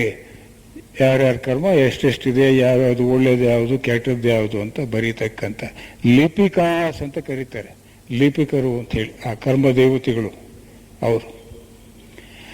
ಹೀಗೆ ಅವರು ಈ ಏಂಜಲ್ಸ್ನಿಂದ ಕೆಲಸ ತಗೊಳ್ತಾರೆ. ಇದರಲ್ಲಿ ಈ 4 ಜನ ಏನು ದಿಕ್ಪಾಲಕರಿದ್ದಾರೆ, ಕರ್ಮ ದೇವತೆಗಳಿದ್ದಾರೆ, ಅವರ ಮೇಲೆ ಒಬ್ಬ ಒಡೆಯ ಇದ್ದಾನೆ. ಯಾರು ಅಂತ ಹೇಳಿದ್ರೆ ಸಕ್ರ ಅಂತ ಹೇಳಿ, ಶಕ್ರ ಅಂತ ಹೇಳ್ತೀವಲ್ಲ, ಅದನ್ನ ಬುದ್ಧಿಸ್ಟು ಸಕ್ರ ಅಂತ ಹೇಳ್ತಾರೆ. ಸಕ್ರನ ಕೆಳಗಡೆ 4 ಭೂದೇವತೆಗಳು. ಆ 4 ಭೂದೇವತೆಗಳ ಕೆಳಗಡೆ ಏಂಜಲ್ಸ್ ಎಷ್ಟು ಜನ ಅಂತಂದ್ರೆ, ರೂಪದೇವತೆಗಳು ಎಷ್ಟು ಜನ ಅಂತ ಹೇಳಿದ್ರೆ 28 ಜನ. 28 ಜನ ರೂಪದೇವತೆಗಳ ಕೆಳಗಡೆ ಈ ಚಿಲ್ಲರೆ ದೇವತೆಗಳು ಸಹಸ್ರಾರು, ಲಕ್ಷಾಂತರ. ಇವರೆಲ್ಲ ಜನರ ಆಗು ಹೋಗುಗಳು ಏನಿರ್ತವೆ, ಅವರು ದೇಹದಲ್ಲಿ ಸೇರ್ಕೊಂಡ್ಬಿಟ್ರೆ ಏನು ಗೊತ್ತಾಗೋದಿಲ್ಲ. ನಮ್ಮ ಮನಸ್ಸಿನಲ್ಲಿ ಏನು ನಡೀತಾ ಇರುತ್ತೆ ಅದನ್ನೆಲ್ಲ ಹೋಗಿ ರೆಕಾರ್ಡ್ ಮಾಡ್ತಾರೆ ಅವರು. ಆದ್ರೆ ಇವರೆಲ್ಲ ಈ 4 ಜನ ಸಕ್ರ ಮತ್ತು ಈ ಏಂಜಲ್ಸ್ ಎಲ್ಲ ಸೇರೋದು ಪ್ರತಿ ಹುಣ್ಣಿಮೆಗೆ ಒಂದು ಸರಿ ಸೇರ್ತಾರೆ ಅವರು. ಪ್ರತಿ ಹುಣ್ಣಿಮೆಗೆ ಒಂದು ಬಾರಿ ಸೇರ್ತಾರೆ. ಸೇರಿದಾಗ ಯಾವ್ಯಾವ ಜೀವಿದು ಏನೇನು ಕರ್ಮ ಇದೆ, ಯಾವ್ಯಾವ ರೀತಿಯಲ್ಲಿ ಅದಾಯಿತು ಅನ್ನೋದನ್ನೆಲ್ಲ ರೆಕಾರ್ಡ್ ಮಾಡ್ತಾರಂತೆ. In the karmic ledger all those things will be recorded by these ಯಾವುದು 4 ದಿಕ್ಪಾಲರ್ಸ್. ಇವೆಲ್ಲ ಅರೂಪ ದೇವತೆಗಳು. ಅದು ಮತ್ತೆ ಇದೆಲ್ಲ ಸೇರೋದು ಅಂತ ಹೇಳಿದ್ರೆ ದೇಹ ರೂಪ ಇರಬೇಕಲ್ಲ, ಅದಕ್ಕೆ ಅವು ಅರೂಪ ಲೋಕದಿಂದ ರೂಪಲೋಕಕ್ಕೆ, ಅರೂಪ ಲೋಕ ಮೇಲೆಲ್ಲ ಅರೂಪ ಲೋಕದಿಂದ ಅವು ಬೇಕಾದಾಗ ಈ ದಿಕ್ಪಾಲರು ಕೆಳಗಿಳಿತಾರೆ, ರೂಪಲೋಕಕ್ಕೆ ಇಳಿತಾರೆ, ಕಾಮಲೋಕಕ್ಕೆ ಎಲ್ಲಿಗೆ ಬೇಕಾದ್ರೆ ಇಳಿತಾರೆ. ಇಳಿದಾಗ ಒಬ್ಬ ದಿಕ್ಪಾಲ ಅವನ ಆಕಾರ ರೂಪಲೋಕದಿಂದ ರೂಪಲೋಕಕ್ಕೆ ಇಳಿದಾಗ ಅವನ ಆಕಾರ ಹೆಂಗಾಗುತ್ತೆ ಅಂತ ಹೇಳಿದ್ರೆ 4 ತಲೆಗಳಿರ್ತಾವಂತೆ.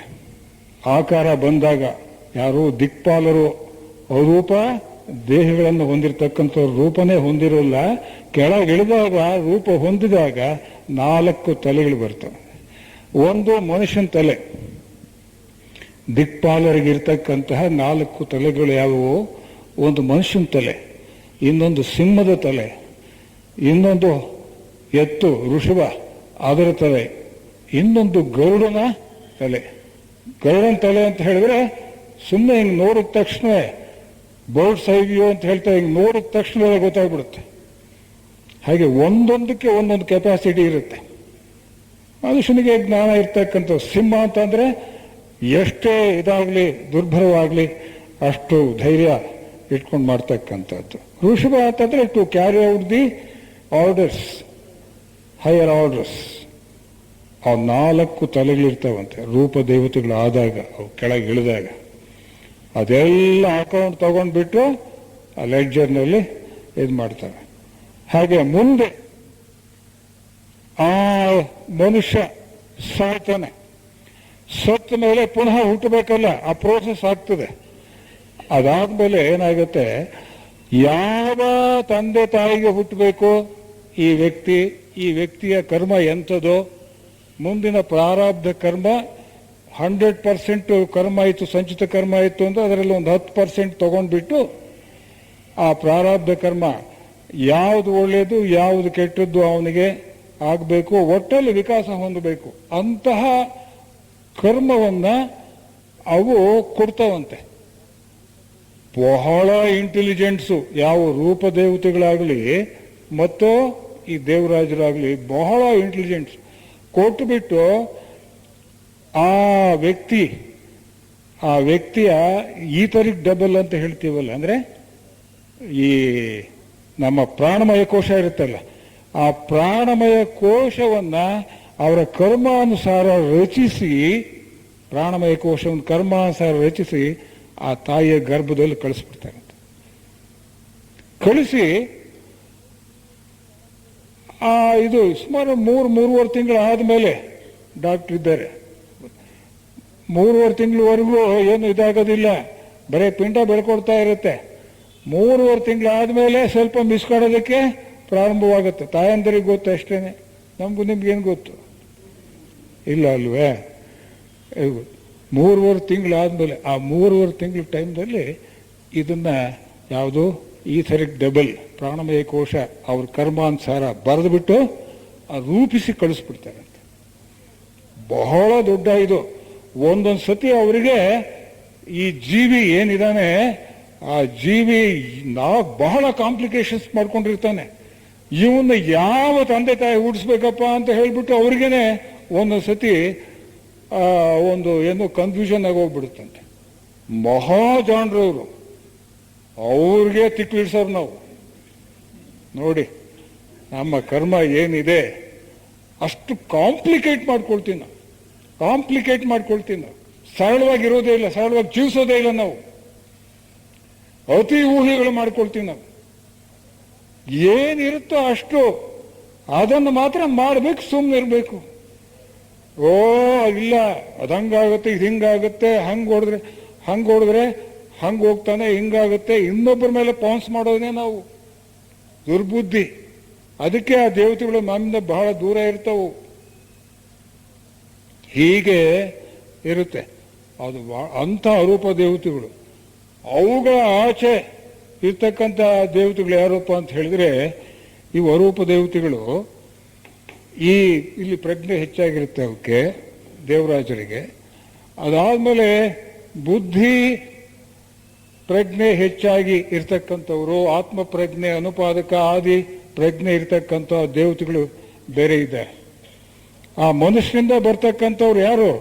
ಈಗ ಪಾಚಿಯಿಂದ ಹಿಡಿದು ಋಷಿಗಳು, ಆಮೇಲೆ ದೊಡ್ಡ ಉರುಗುಗಳು ಅಂತಂದ್ರೆ ಹಾವು, ಮೊಸಳೆ ಇವೆಲ್ಲ ಬರ್ತವೆ. ಅಲ್ಲಿಂದ ಕೆಳಮಟ್ಟದ ಸಸ್ತನಿಗಳು, ಈಗ ಹುಲಿ ಇರ್ತದೆ, ಚಿರತೆ ಇರ್ತವೆ, ಇವೆಲ್ಲ ಇರ್ತಾವಲ್ಲ. ಇವು ಕಾಡು ಮೃಗಗಳು, ಅವಕ್ಕೆ ಪ್ರಜ್ಞೆ ಅಷ್ಟೊಂದು ಬೆಳೆದಿರೋಲ್ಲ. ಮೇಲ್ಮಟ್ಟದ ಸಸ್ತನಿಗಳಾಗ್ತವೆ, ಇವೇ ಆಗಲಿ. ಮೇಲ್ಮಟ್ಟದ ಸಸ್ತನಿಗಳು ಯಾವುವು? ಪೆಟ್ ಅನಿಮಲ್ಸ್ ಇರ್ತಾವಲ್ಲ, ಯಾವುವು? ಬೆಕ್ಕಿರ್ತದೆ, ನಾಯಿ ಇರ್ತದೆ, ಆನೆ ಇರ್ತದೆ, ಒಂಟೆ ಇರ್ತವೆ, ಅವಾಗ್ತವೆ. ಅವು ವಿಕಾಸ ಹೊಂದಿ ನೆಕ್ಸ್ಟ್ ಏನಾಗುತ್ತೆ? ಅವು ಏನು ಈ ಕಾಸಲ್ ಬಾಡಿ ಅಂತ ಹೇಳ್ತೀವಲ್ಲ, ಈ ಕಾರಣ ಶರೀರ ಹೊಂದ್ಬಿಟ್ಟು ಇವು ಮನುಷ್ಯ ಆಗ್ತವೆ. ಮನುಷ್ಯ ಬೆಳೆದ ಮೇಲೆ ಶಿಷ್ಯರು, ಗುರುಗಳ ಶಿಷ್ಯರು ಆಗ್ತಾರೆ. ಅನಿಬೆಸೆಂಟು, ಲೆಟ್ ಬೀಟ್ರು, ಈ ಥರ. ಅವ್ರು ಬೆಳೆದ ಮೇಲೆ ಜೀವನ್ಮುಕ್ತರಾದ್ಮೇಲೆ ಏನಾಗ್ತಾರೆ? ಧ್ಯಾನ ಚೌಹಾನರಾಗ್ತಾರೆ. ಇವರು ಅರೂಪ ದೇವತೆಗಳು ಏನಾಗ್ತಾರೆ? ನೆಕ್ಸ್ಟ್ ಧ್ಯಾನ ಚೌಹಾನರಾಗ್ತಾರೆ. ಇವುಗಳ ಸಂಸರಣ ಒಂದು ದಾರಿಯಲ್ಲಿ ನಡೆದ್ರೆ ಧ್ಯಾನ ಚೌಹಾನರಾದ್ರೆ ಅವ್ರದ್ದೇ ಬೇರೆ, ಮನುಷ್ಯರದೇ ಬೇರೆ. ಇವೆಲ್ಲ ಇಲ್ಲಿಂದ ಇಲ್ಲೋವರೆಗೆ ಇವೆಲ್ಲ ದೇವತೆಗಳು ಪುರಾಣ ಇದೆಲ್ಲ, ಅದು ಮನುಷ್ಯ ಸಂಸರಣ. ಅದು ಅಲ್ಲಿ ಅವರು ಜೀವನ್ಮುಕ್ತರಾಗಿ ಅವರು ಕೂಡ ಧ್ಯಾನ ಚೌಹಾನರಾಗ್ತಾರೆ. ಒಟ್ಟಿಗೆ ಅಲ್ಲಿಗೆ ಬಂದು ಸೇರ್ತಾರೆ, ಅವರು ಪೂರ್ಣತ್ವ ಪಡಿತಾರೆ. ದೇವತೆಗಳಾಗ್ಲಿ ಅಥವಾ ಮನುಷ್ಯರಾಗ್ಲಿ ಕೊನೆಗೆ ಪೂರ್ಣತ್ವ ಪಡಿಬೇಕಾದ್ರೆ ಧ್ಯಾನ ಚೌಹಾನರಾಗ್ತಾರೆ. ಈ ಧ್ಯಾನ ಚೌಹಾನರು ಏನಿದ್ದಾರೆ, ಇವರ ಕೆಳಗಡೆ ಅರೂಪ ದೇವತೆಗಳ ಮೇಲೆ ಧ್ಯಾನಿ ಬುದ್ಧರು ಅಂತಿರ್ತಾರೆ. ಧ್ಯಾನ ಬುದ್ಧರು ಅಂತಂದ್ರೆ ಬೌದ್ಧಿಕವಾಗಿ ಆ ಬುದ್ಧಿ ಹೆಚ್ಚಾಗಿರುತ್ತೆ. ಈಗ ಉದಾಹರಣೆಗೆ ನಮ್ಮ ಇವರು ಬುದ್ಧರಿದ್ದಾರಲ್ಲ, ಗೌತಮ ಬುದ್ಧರು ಈಗ ಧ್ಯಾನಿ ಬುದ್ಧರಾಗಿದ್ದಾರೆ. ಈ ಧ್ಯಾನಿ ಬುದ್ಧರದೇ ಅವ್ರದ್ದು ಏರಿಯಾ ಕ್ಷೇತ್ರ ಎಷ್ಟು ಅಂತ ಹೇಳಿದ್ರೆ ಏನೋ ಬುದ್ಧಿ ಲೋಕ, ಆತ್ಮಲೋಕ, ಅನುಪಾದಕ ಲೋಕ, ಇಲ್ಲೇನೆ ಅವ್ರು ತಿರುಗಾಡ್ತಿರ್ತಾರೆ. ಕೆಳಗಡೆ ಬರೋಕ್ ಸಾಧ್ಯವೇ ಇಲ್ಲ ಅವರು ಧ್ಯಾನಿ ಬುದ್ಧರು. ಈಗ ಬುದ್ಧರು ಕೆಳಗಡೆ ಬಂದು ಹುಟ್ಟೋದಕ್ಕೆ ಸಾಧ್ಯವಾಗೋದಿಲ್ಲ. ಎಲ್ಲ ಪರ್ಮನೆಂಟ್ ಐಟಮ್ಸ್ ಏನಿರ್ತವೆ ಶಾಶ್ವತ ಪರಮಾಣುಗಳನ್ನು ವಿಸರ್ಜಿಸಿಬಿಟ್ಟಿದ್ದಾರೆ. ಅವರು ಯೇಸು ಕ್ರಿಸ್ತ, ಶಂಕರಾಚಾರ್ಯ ಎಲ್ಲ ಉಪಯೋಗಿಸ್ಕೊಂಡ್ಬಿಟ್ಟಿದ್ದಾರೆ. ಅವ್ರ ಮೇಲೆ ಇರ್ತಾರೆ, ಪೂರ್ಣತ್ವ ಹೊಂದ್ಬಿಟ್ಟು ಕೆಳಗಡೆ ಬರೋದೇ ಇಲ್ಲ. ಯಾರೋ ಬುದ್ಧರು ಅಂತ ಧ್ಯಾನಿ ಬುದ್ಧರು. ಬುದ್ಧರಂತ 8, 9ನೇ ದೀಕ್ಷೆ ಪಡೆದಿರ್ತಕ್ಕಂಥವ್ರು. ಅದಾದ ಮೇಲೆ ಕುಮಾರರು, ಈ ಸನತ್ ಕುಮಾರು, ಸನಕ, ಸಾಂದನ, ಸನತ್ ಕುಮಾರ, ಸನತ್ ಸುಜಾತ ಇರ್ತಾರಲ್ಲ, ಅವರು 9ನೇ ದೀಕ್ಷೆ ಪಡೆದಿರ್ತಕ್ಕಂಥವ್ರು. ಸನತ್ ಕುಮಾರ್ 9ನೇ ದೀಕ್ಷೆ, ಇನ್ನು ಉಳಿದ ಕುಮಾರ್ 8ನೇ ದೀಕ್ಷೆ ಬುದ್ಧರಷ್ಟು. ಅವರು ಕೂಡ ಈ 3 ಲೋಕಗಳಲ್ಲಿ ಇರ್ತಾರೆ. ಇವರು ಇವೆರಡರ ನಡುವೆ ಇವರು ಇರ್ತಾರೆ. ಈ ಸನತ್ ಕುಮಾರರು ಉದಾಹರಣೆಗೆ ಧ್ಯಾನ ಚೌಹಾನ್ರಲ್ಲಿ ಒಬ್ರು, ಸ್ವಲ್ಪ ಕೆಳಮಟ್ಟದವರು. ಸನತ್ ಕುಮಾರ್ ಇಡೀ ಒಂದು ಭೂಮಂಡಲವನ್ನೇ ನೋಡ್ಕೊಳ್ತಕ್ಕಂಥ ಮಹನೀಯರವರು. ಅವರು ಇರ್ತಾರೆ ಇವೆರಡರ ನಡುವೆ. ಧ್ಯಾನಿ ಬುದ್ಧರು ಮತ್ತು ಸನತ್ ಕುಮಾರ್ ಅಂತವರು ಮತ್ತು ಆದಿತ್ಯರು, ಈ ಸೋಲಾರ್ ಏಂಜಲ್ಸ್ ಅಂತ ಹೇಳ್ತೇವಲ್ಲ, ಆದಿತ್ಯ ಯಾರು? ಈ ಸೌರ ದೇವತೆಗಳು. ಅವರೆಲ್ಲ ಇಲ್ಲಿರ್ತಾರೆ. ಅದು ಬರೆದಿಲ್ಲ ನಾನು ಅಷ್ಟೆ. ಅವರೆಲ್ಲ ಕೊನೆಗೆ ಎಲ್ಲ ಬೆಳವಣಿಗೆ ಹೊಂದಿದ ಮೇಲೆ ಏನಾಗ್ತಾರೆ? ಧ್ಯಾನ ಚೌಹಾನರಾಗ್ತಾರೆ. ದೇವತೆಗಳೆಲ್ಲ ಧ್ಯಾನ ಚೌಹಾನರಾಗ್ತಾರೆ. ಮನುಷ್ಯರು ಕೂಡ ಜೀವನ್ಮುಕ್ತರಾಗಿ ಧ್ಯಾನ ಚೌಹಾನರಾಗಿ ಹೋಗ್ತಾರೆ. ಈ ರೀತಿಯ ಒಂದು ವಿಕಾಸ ಮನುಷ್ಯರದೇ ಬೇರೆ, ಇನ್ನು ಉಳಿದ ಜೀವಿಗಳೇನಿದ್ದಾವೆ ದೇವತೆಗಳು, ಅವುಗಳದೇ ಸಂಸರಣ ಬೇರೆ ಇರ್ತದೆ. ಹೀಗೆ ಇರ್ತದೆ ನೋಡಿ. ಇಷ್ಟೆಲ್ಲ ಆಯಿತು. ಅದಾದಮೇಲೆ 5 ಮಿನಿಟ್ಸ್ ನೋಡಿ, ದೇವಸ್ಥಾನಗಳು ಇರ್ತವೆ. ಬುದ್ಧರು ಅವರು ಇಂಥ ದೇವತೆಗಳನ್ನು ಜ್ಞಾನೋದಯ ಆಯ್ತಲ್ಲ, ಜ್ಞಾನೋದಯ ಆದಾಗ ಇಂಥ ದೇವತೆಗಳು, ಮನುಷ್ಯರು ಕರ್ಮಾನುಸಾರ ಯಾವ ರೀತಿ ಎಲ್ಲೆಲ್ಲಿ ಹುಡ್ತಾರೆ, ಏನು ಎಷ್ಟೆಷ್ಟು ಥರ ದೇವತೆಗಳಿದ್ದಾರೆ ಎಲ್ಲ ಹೇಳ್ತಾರೆ ಆ ಬುದ್ಧರು. ಒಂದು ಸತಿ ಕಪಿಲ ವಸ್ತುವಿಗೆ ಎಲ್ಲ ತನ್ನ ಶಿಷ್ಯನ ಕರ್ಕೊಂಡು ಹೋಗ್ತಾರೆ. ಹೋದಾಗ ಒಂದು ಮಹಾವನ, ಆ ಒಂದು ಗಾರ್ಡನ್ ಇರುತ್ತೆ ರಾಜನಿಗೆ ಸಂಬಂಧಿಸಿರ್ತಕ್ಕಂಥ, ಅಲ್ಲಿ ಇಳ್ಕೊಂಡಿರ್ತಾರೆ. ರಾಜ ಕರೆದ್ರೆ ಬರೋದಿಲ್ಲ ಅವ್ರ ತಂದೆ, ನೀನು ಹೋಗಪ್ಪ ಅಂತ ಹೇಳಿ ಇದು ಮಾಡ್ತಾರೆ. ಆವಾಗ ಕೆಲವು ಈ 4ನೇ ದೀಕ್ಷೆ ಪಡೆದಿರ್ತಕ್ಕಂಥ ಅರ್ಹಂತರೇ ಜಾಸ್ತಿ ಬುದ್ಧರ ಶಿಷ್ಯರಲ್ಲಿ, 500 ಜನ ಶಿಷ್ಯರು. ಅವರು ಕೆಲವು ದೇವತೆಗಳನ್ನೆಲ್ಲ ನೋಡ್ತಾರೆ ಸುತ್ತ. ಸ್ವಾಮಿ ಹಿಂಗೆಲ್ಲ ದೇವತೆಗಳಿದ್ದಾರೆ, ಅಂದರೆ ಶೈನಿಂಗ್ ಒನ್ಸ್ ಅಂತ ಹೇಳ್ತೀವಲ್ಲ, ಪ್ರಕಾಶಮಾನವಾದ ಈ ದೇವತೆಗಳಿದ್ದಾರೆ, ಕಾಣಿಸ್ತಾ ಇದ್ದಾರೆ. ಸಾಮಾನ್ಯ ಮನುಷ್ಯನಿಗೆ ಕಾಣಿಸೋಲ್ಲ, ಅವರು ಇಲ್ಲೇ ಇದ್ರೂ ಕಾಣಿಸೋಲ್ಲ. ಈಗ ಇದ್ದಾರೆ, ಕಾಣಿಸೋದಿಲ್ಲ. ಒಂದ್ಸತಿ ಇರಲಿ ಬಿಡಿ, ಅದೆಲ್ಲ ಆ್ಯಕ್ಚುಲ್ ಆಗಿ ನೋಡಿದವ್ರಿಗೆ ಗೊತ್ತು, ಅದೆಲ್ಲ ಕಾಣಿಸ್ತಾರೆ ಅವರು. ಅದು ಹೇಳ್ತಾರೆ, ಹೌದಪ್ಪ ಇಲ್ಲಿದ್ದಾರೆ, ಇಲ್ಲಿ ನೋಡಿಯ, ಇಲ್ಲಿ ಕಪಿಲ ವಸ್ತು ಏನಿದೆ, ಕಪಿಲ ವಸ್ತುವಿನಲ್ಲಿ 7,000 ಯಕ್ಷರಿದ್ದಾರೆ ಕಣೆಯ ಅಂತ ಹೇಳ್ತಾರೆ. ಎಲ್ಲ ಎಣಿಸಿ ಬಿಡ್ತಾನಂತ ಮನುಷ್ಯ. ಅಂಥ ಮಹಾಪ್ರಜ್ಞೆ ಇರ್ತಕ್ಕಂಥವರು ನಮ್ಮ ಈ ಮಾನವ ಜನಾಂಗದಲ್ಲಿ ಯಾರೂ ಇಲ್ಲ, ಮೊಟ್ಟ ಮೊದಲನೇ. 7,000 ಯಕ್ಷರಿದ್ದಾರೆ. ಕುಬೇರ ಬಂದಿದ್ದಾನೆ ನಮ್ಮನ್ನೆಲ್ಲ ನೋಡೋದಕ್ಕೆ. ಅದೇ ರೀತಿಯಲ್ಲಿ ಅಗ್ನಿ ಬಂದಿದ್ದಾನೆ, ವರ್ಣ ಬಂದಿದ್ದಾರೆ, ಅವರ ಶಿಷ್ಯರು ಗಂಧರ್ವರೆಲ್ಲ ಬಂದಿದ್ದಾರೆ. ಗಂಧರ್ವರು ಅಂತ ಹೇಳಿದರೆ ಸಂಗೀತ, ಅದರಲ್ಲಿ ಪ್ರೊಫಿಷಿಯೆಂಟ್ಸ್ ಇರ್ತಾರೆ ಅವರು. ಆಮೇಲೆ ಯಕ್ಷರೆಲ್ಲ ಬಂದಿದ್ದಾರೆ, ಕುಬೇರ ಬಂದಿದ್ದಾರೆ, ಇವೆಲ್ಲ ಬಂದಿದ್ದಾರೆ ನೋಡೋದಕ್ಕೆ. ನಿಮಗೆ ಗೊತ್ತಾ? ಇಲ್ಲ, ಕೆಲವಾರು ಮಾತ್ರ ಕಾಣಿಸ್ತಾ ಇದ್ದಾವೆ ಅಂತ ಶಿಷ್ಯರು ಹೇಳ್ತಾರೆ. ಎಲ್ಲ ಬಂದಿದ್ದಾರೆ, ಅವರೆಲ್ಲ ನಮಗೆ ಒಳ್ಳೇದು ಮಾಡಲಿಕ್ಕೆ ಬಂದಿದ್ದಾರೆ. ಅವರ ಏನು ವೈಬ್ರೇಷನ್ಸ್ ಇರ್ತದೆ ಅಥವಾ ಅವರ ಒಂದು ಸ್ಪಂದನ ಏನಿರ್ತದೆ ನಮಗೆಲ್ಲ ಒಳ್ಳೇದಾಗ್ತದೆ ಅಂತ. ಒಳ್ಳೆಯರು ಇದೆ. ಆದರೆ ಈ ದೇವಸ್ಥಾನಗಳಲ್ಲಿ ಏನು ಸೇರ್ಕೊಳ್ತಾರೆ, ದೇವಸ್ಥಾನಗಳಲ್ಲಿ ಸೇರ್ಕೊಂಡಿರ್ತಕ್ಕಂಥ ದೇವತೆಗಳು ನೋಡಿ, ಅವು ಆನಂದವಾಗಿದ್ದಾಗ ನಾವು ಉದಾಹರಣೆಗೆ ಒಂದು ಎಕ್ಸಾಂಪಲ್ ನಮ್ಮ ಅನುಭವಕ್ಕೆ ಬಂದಿರ್ಬೋದು. ನಾವು ಆನಂದವಾಗಿರ್ತೀವಿ. ಆನಂದವಾಗಿದ್ದಾಗ ಇನ್ನೊಬ್ಬರಿಗೆ ಒಳ್ಳೇದು ಮಾಡಬೇಕು ಅಂತ ನಮಗೆ ನೆನಪು ಬರೋಲ್ಲ, ಇನ್ನೊಬ್ಬರಿಗೆ ಕೆಟ್ಟದ್ದು ಮಾಡಬೇಕು ಅಂತ ಕೂಡ ಮನಸ್ಸು ಬರೋಲ್ಲ. ಬರುತ್ತಾ? ಆನಂದವಾಗಿದ್ದಾಗ ತನ್ನೊಂದಿಗೆ ತಾನೇ ಇರ್ತಾನೆ ಮನುಷ್ಯ ಅಥವಾ ಜೀವಿ. ಹಾಗೆ ಆನಂದ ಜೀವಿಗಳು ಅವು ನಮ್ಮ ಜೊತೆಗೆ ಬೆಳಿಬೇಕವು. ಕೆಳಮಟ್ಟದ ದೇವತೆಗಳು ಅವು. ಈ ದೇವಸ್ಥಾನಗಳ ಶಿಲೆಗಳಲ್ಲಿ ವಿಗ್ರಹಗಳಲ್ಲಿ ಸೇರ್ಕೊಂಡಿರ್ತಕ್ಕಂಥವು ಕೆಳಮಟ್ಟದ ದೇವತೆಗಳು. ಆ ಏಂಜಲ್ಸ್ ರೂಪ ದೇವತೆಗಳು ಅಲ್ಲ, ಎಲ್ಲೋ ಒಂದೊಂದು ರೂಪ ದೇವತೆಗಳಿದ್ದಾವೆ. ಈಗ ಉದಾಹರಣೆಗೆ ತಿರುಪತಿ ವೆಂಕಟರಮಣ ಸ್ವಾಮಿ ಇದ್ದಾರೆ, ಆಮೇಲೆ ಶ್ರೀಶೈಲ ಮಲ್ಲಿಕಾರ್ಜುನ, ಆಮೇಲೆ ಇತ್ಯಾದಿ ಇವರೆಲ್ಲ ಇದ್ದಾರಲ್ಲ. ಯಾರು ಇದರಲ್ಲಿ ಕಾಶಿ ವಿಶ್ವನಾಥ ಇವರೆಲ್ಲ ಇದ್ದಾರೆ. ಇವರೆಲ್ಲ ಮಹಾತ್ಮರು. ಇವರೆಲ್ಲ ಮನುಷ್ಯರಾಗಿ ಬ್ಲವರ್ಸ್ಗೆ ಹೇಳ್ತಾರೆ, ಬುದ್ಧನು ಹೇಳ್ತಾನೆ, ಮನುಷ್ಯರು ದೇವತೆಗಳಾಗ್ಬೋದು, ದೇವತೆಗಳು ಮನುಷ್ಯರಾಗ್ಬೋದು. ಕೆಲವು ಸಂದರ್ಭಗಳಲ್ಲಿ ಇದೆ. ಈಗ ಜೀವನ ಮುಕ್ತನಾಗಿರ್ತಕ್ಕಂಥವನಿಗೆ 7 ದಾರಿಗಳಿದ್ದಾವೆ. 7 ದಾರಿಗಳು. ಕೆಲವು ಏನೋ ಅವತಾರ ಎತ್ತಬಹುದು, ಆಗಾಗ್ಗೆ ಬಂದು ರಾಮಕೃಷ್ಣ ಇತ್ಯಾದಿಯಾಗಿ ಜೀವನ ಮುಕ್ತರು. ಕೆಲವರು ದೇವತೆಗಳಾಗ್ಬೋದು ಇರ್ತಾರೆ. ಹೀಗೆ ದೇವತೆಗಳಾಗ್ತಕ್ಕಂಥ ಒಂದು ಯಾರು ಇಷ್ಟಪಡ್ತಾರೋ ಅವ್ರು ದೇವತೆಗಳಾಗ್ತಾರೆ. ಯಾರೋ ಜೀವನ್ ಮುಕ್ತರು ಮಾತ್ರ, ಬೇರೆ ಆಗೋಕ್ಕೆ ಸಾಧ್ಯವಿಲ್ಲ. ಹೀಗೆ ಇರ್ತದೆ. ಈಗ ಉದಾಹರಣೆಗೆ ನೋಡಿ, ದೇವತೆಗಳಲ್ಲಿ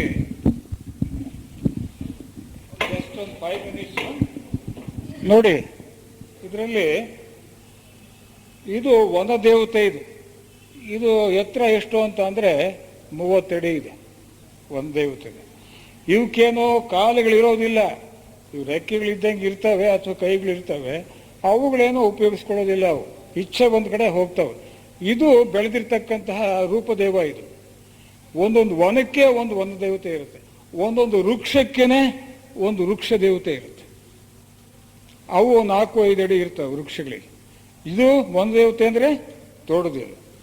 ಆಮೇಲೆ ಪರ್ವತ ದೇವತೆಗಳಿರ್ತವೆ ಮತ್ತು ಈ ಸಾಗರ ದೇವತೆಗಳಿರ್ತವೆ. ಅವು ಬಹಳ ದೊಡ್ಡವು. ಈಗ ಉದಾಹರಣೆಗೆ